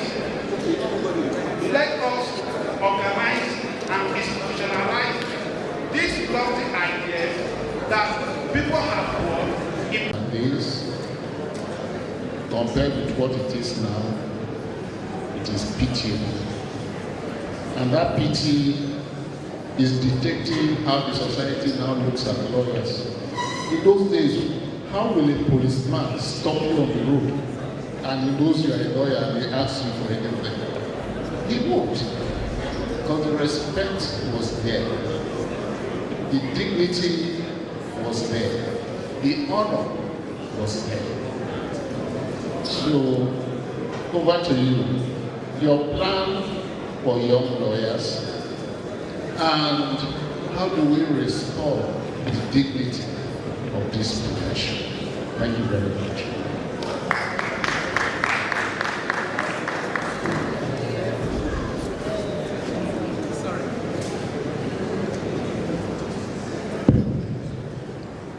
My Lord, the Chairman of Session, my local Lord, Honorable Justice Momodo, learned senior advocates present, and gentlemen of the bar. My contribution is that the welfare of lawyers is very paramount. Just like the last speaker said, when we came into the profession, the law profession was regarded as an aristocratic profession.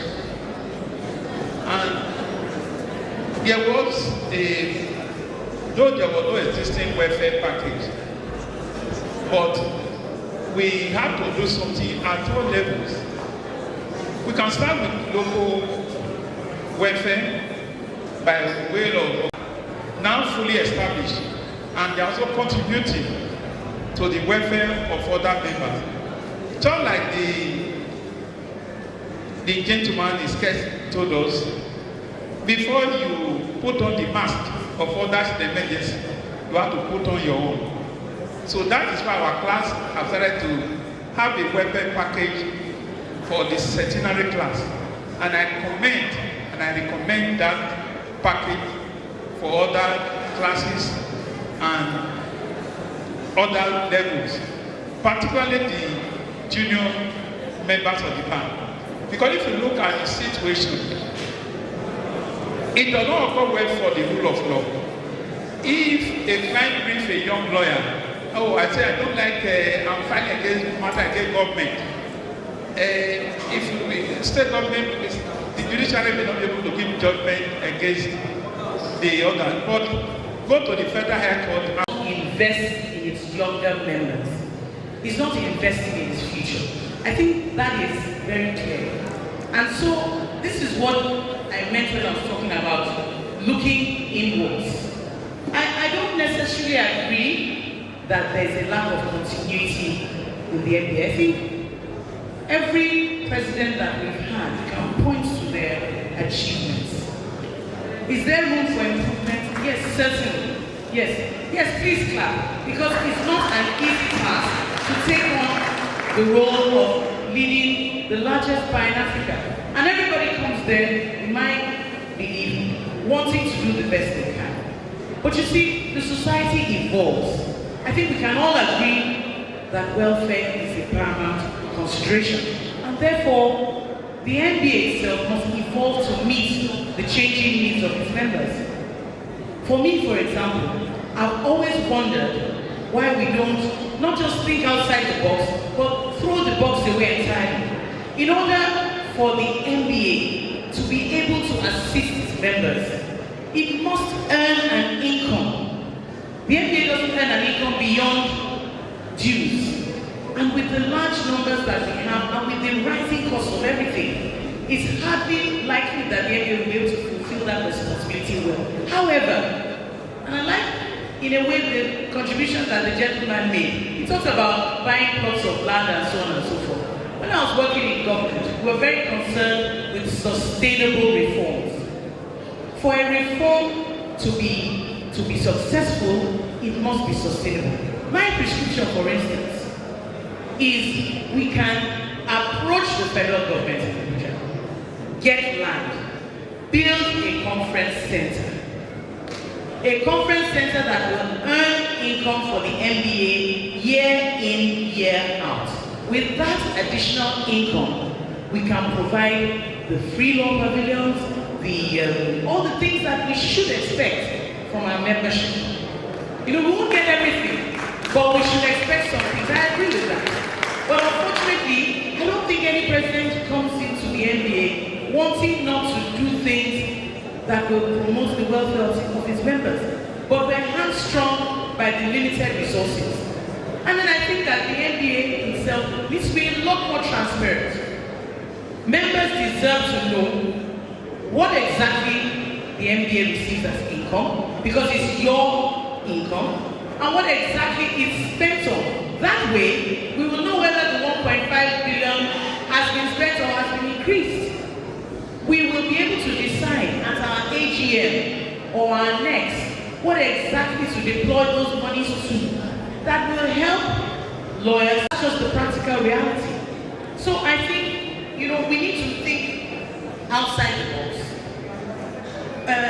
Leonard Senior Advocate said, how do we restore the dignity of members? Well, first of all, by ensuring that we as lawyers are thriving. At least the NBA, I believe, should be in the forefront of creating opportunities for its members.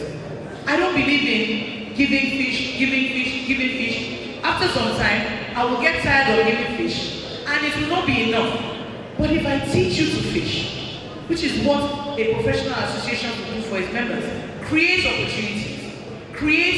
opportunities for you to understand different areas in which you can thrive. As a lawyer, I was told when I finished my law degree that you will never suffer again, you are a lawyer.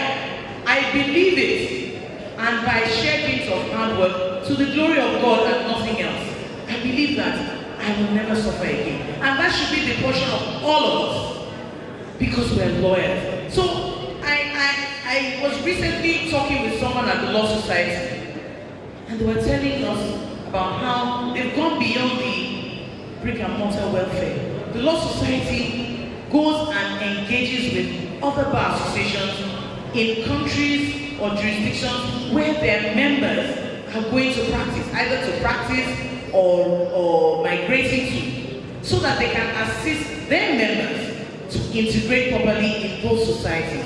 How cool is that? That's where the NBA needs to be. Creating opportunities, helping to make sure that we thrive as professionals. And then, when we do that, then we can promote, defend, pursue the rule of law, speak truth to power, in a way that our voice will be heard and heard robustly. Thank you very much. Thank you very much. Thank you, Mali. Whilst I agree that campaign has not started, we shouldn't campaign, but we can speak to ideology. When we talk about welfare, as far as I'm concerned, welfare is a compound word. For lawyers, welfare starts from knowledge acquisition, training of lawyers. It's not just, when you say welfare, it's not only just stomach structure we're talking about. The NBA, of course, will not give you clients.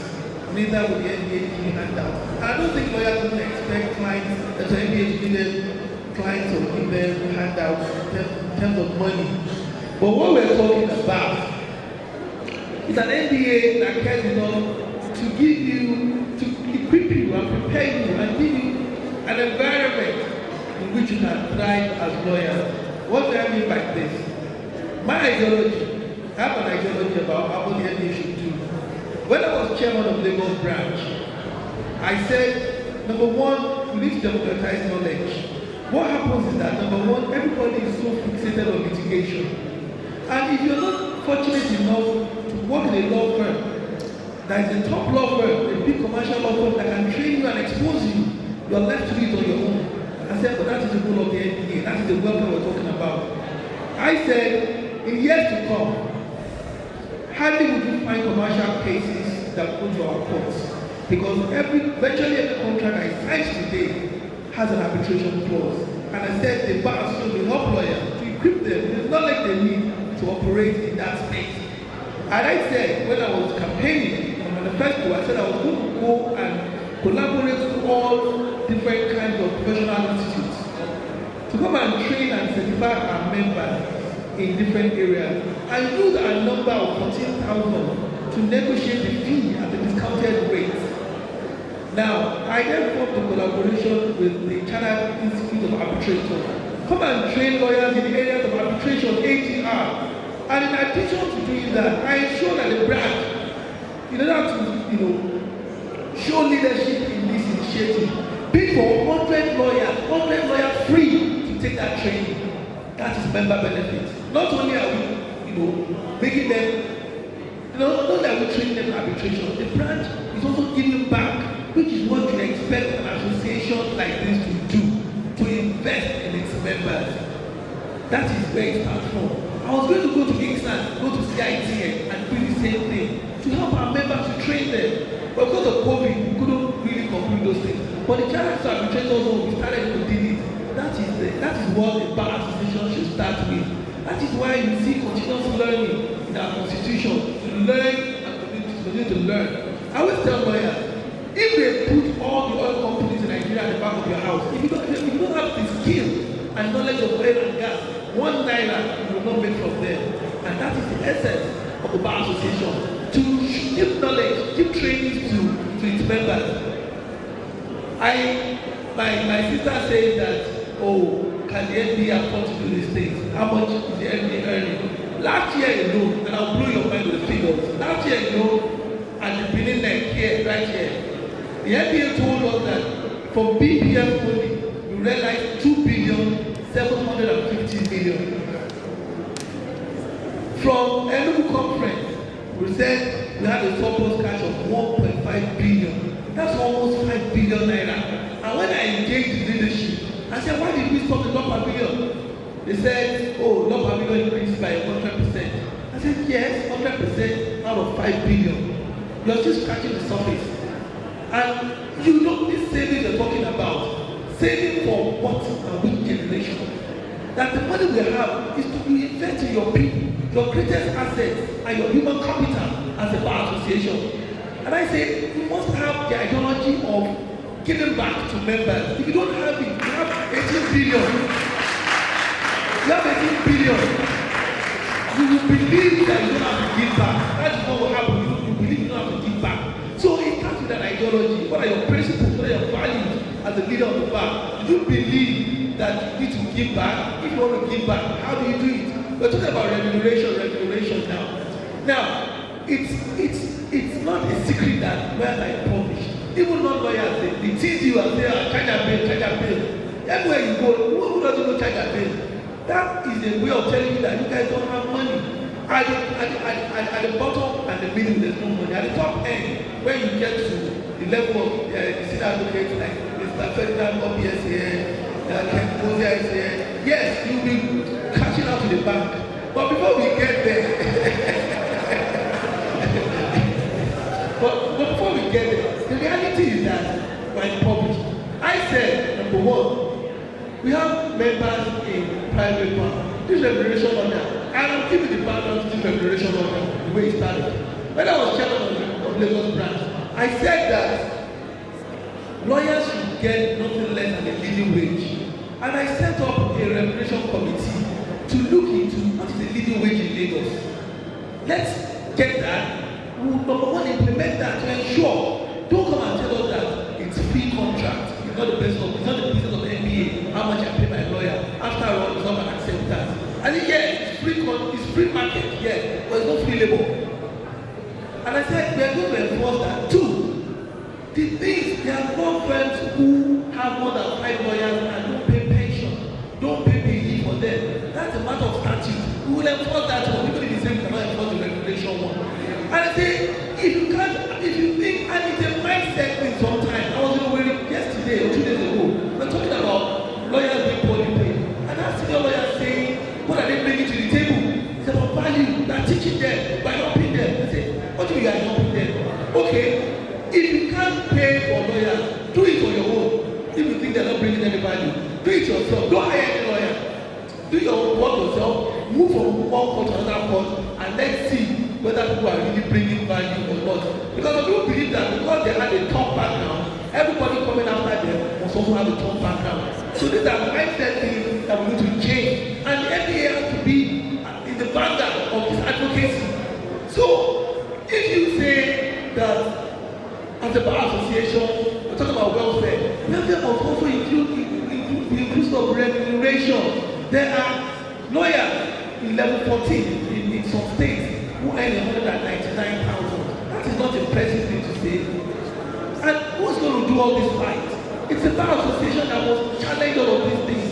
Because it's a trade association. NBA, whether you like it or not, NBA is a trade union. And as a trade union, the welfare of your members will be paramount, in your thinking. So for me, I would say we can talk welfare from today to next year. It's about the ideology. It's about the mindset to prioritize welfare of members, ensure that young lawyers get nothing less than a living wage. And until we do that, the remuneration that order we have now is of no value to young lawyers. It's not about scale of charges, how much you charge your clients. What about lawyers who pay the employment? The living wage conversation has never started at all.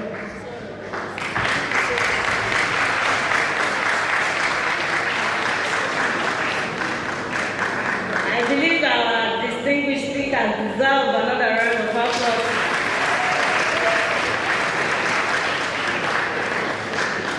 We thank our speakers for the thought-provoking discussions and the insights they have brought to this topic. We thank our 11 senior advocates of Nigeria. We thank our participants. We thank you so much for your robust contributions and questions and observations to this topic. You all deserve a round of applause. The day is fast spent. You have all been here since morning. Some persons were here as early as 7 a.m. trying to ensure that this ceremony goes well. Members of the bar were here very early in the day. So we thank you all for your very robust and active participation. Once again, please clap for yourselves. The great Lion Bar, proud always of the Benin Bar. And I am proud to always say I'm a product of the great Benin Bar. Thank you very much. Thank you very much. Closing remarks from chairman of session, and it's very brief. What has emerged clearly today from this conversation is that the Nigerian Bar Association indeed stands at a crossroads. On one hand, we have a proud legacy, rooted in advocacy, resilience, and national impact. On the other hand, we face undeniable challenges, welfare of members, positive remuneration, living wage, a take-home wage that can indeed take our young lawyers home. Bear in mind that the young lawyers are the future of the Nigerian bar. Resilience and national impact. On the other hand, we face undeniable challenges of both governance, relevance, inclusion, and adaptation. But perhaps the most important takeaway for this session is this. And before I say that, I want to thank the chairman of the Benin Bar and the chairman and members of the NBA Law Planning Committee for choosing a topic such as this. Because the conversation will go on beyond here. The conversation on this topic continues. The key takeaway today is that the future of the legal profession will not be determined by external forces alone. It will be shaped by the choices we make as a bar. And as we leave this session, the question is, it is not what was said here today that is most important, but what is most important is what will be done after today. Let us not be an association of rhetoric. What will be done after today? From conversations, from discussions, indeed to implementation. On that note, I thank you all very much for your very active and robust participation. Thank you all. Thank you very much. Thank you so much, the chairman of the session. As we invite Mr. Sam Aton, the chairman of the conference, planning committee, of the long planning committee I beg your pardon, for the vote of thanks. Just a few announcements with regards our launch. I know a number of people have been wanting to hear that. Our distinguished judges, our panelists, our guests, our senior advocates, benchers, past chairmen and members of the executive committee, as will have their launch at the judges conference room, just upstairs above the hall where we are. Then the rest of us to have our conference, to have our lunch at the bar house.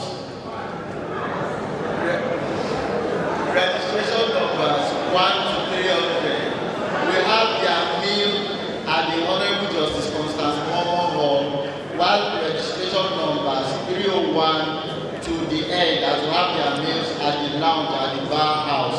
Please, you are required to go with your meal ticket to make it seamless for you. Also, we found a right ear of an answering device, an airport answering device. So if you are missing your answering device, please, you can reach out to us. Mr. Adol. Thank you so much, sir. On behalf of the chairman of the Nigerian Bar Association Benin branch, Mr. David and the executive committee, and on behalf of the Law Week Planning Committee, may I express my gratitude to our panelists for this session, chaired by the Honorable Justice T.I. Egeabi. We are grateful for remaining with us even from the earlier session. And also, the Honorable Justice A.T. Momodu, they have been with us this morning. We are grateful a lot for spending time with us. And also to our distinguished panelists, our presidential candidates of the Nigerian Bar Association. We are grateful to have you with us. Thank you so much. We know you took our time from a very busy schedule. Spending this time with us, we are grateful. Thank you so much. To all members of the Nigerian Bar Association in the branch, all our guests, we appreciate you. I must also pay special attention to our Benin senior advocates who have been with us since morning. We are grateful, sirs. Thank you very much for being with us. Our past chairmen, secretaries, and every other member of the association, we are grateful. Thank you. Have a wonderful evening. Please, our panelists were having a photo session just right away. Photo session, please. Thank you. The next advocates may join the photo session, please. The next advocates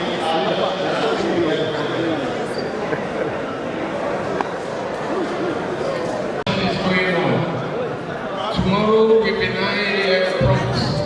Time check for tomorrow 9 a.m. And tomorrow will be very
Why you were not supposed to see it? No, I see it now, but it wasn't made for you.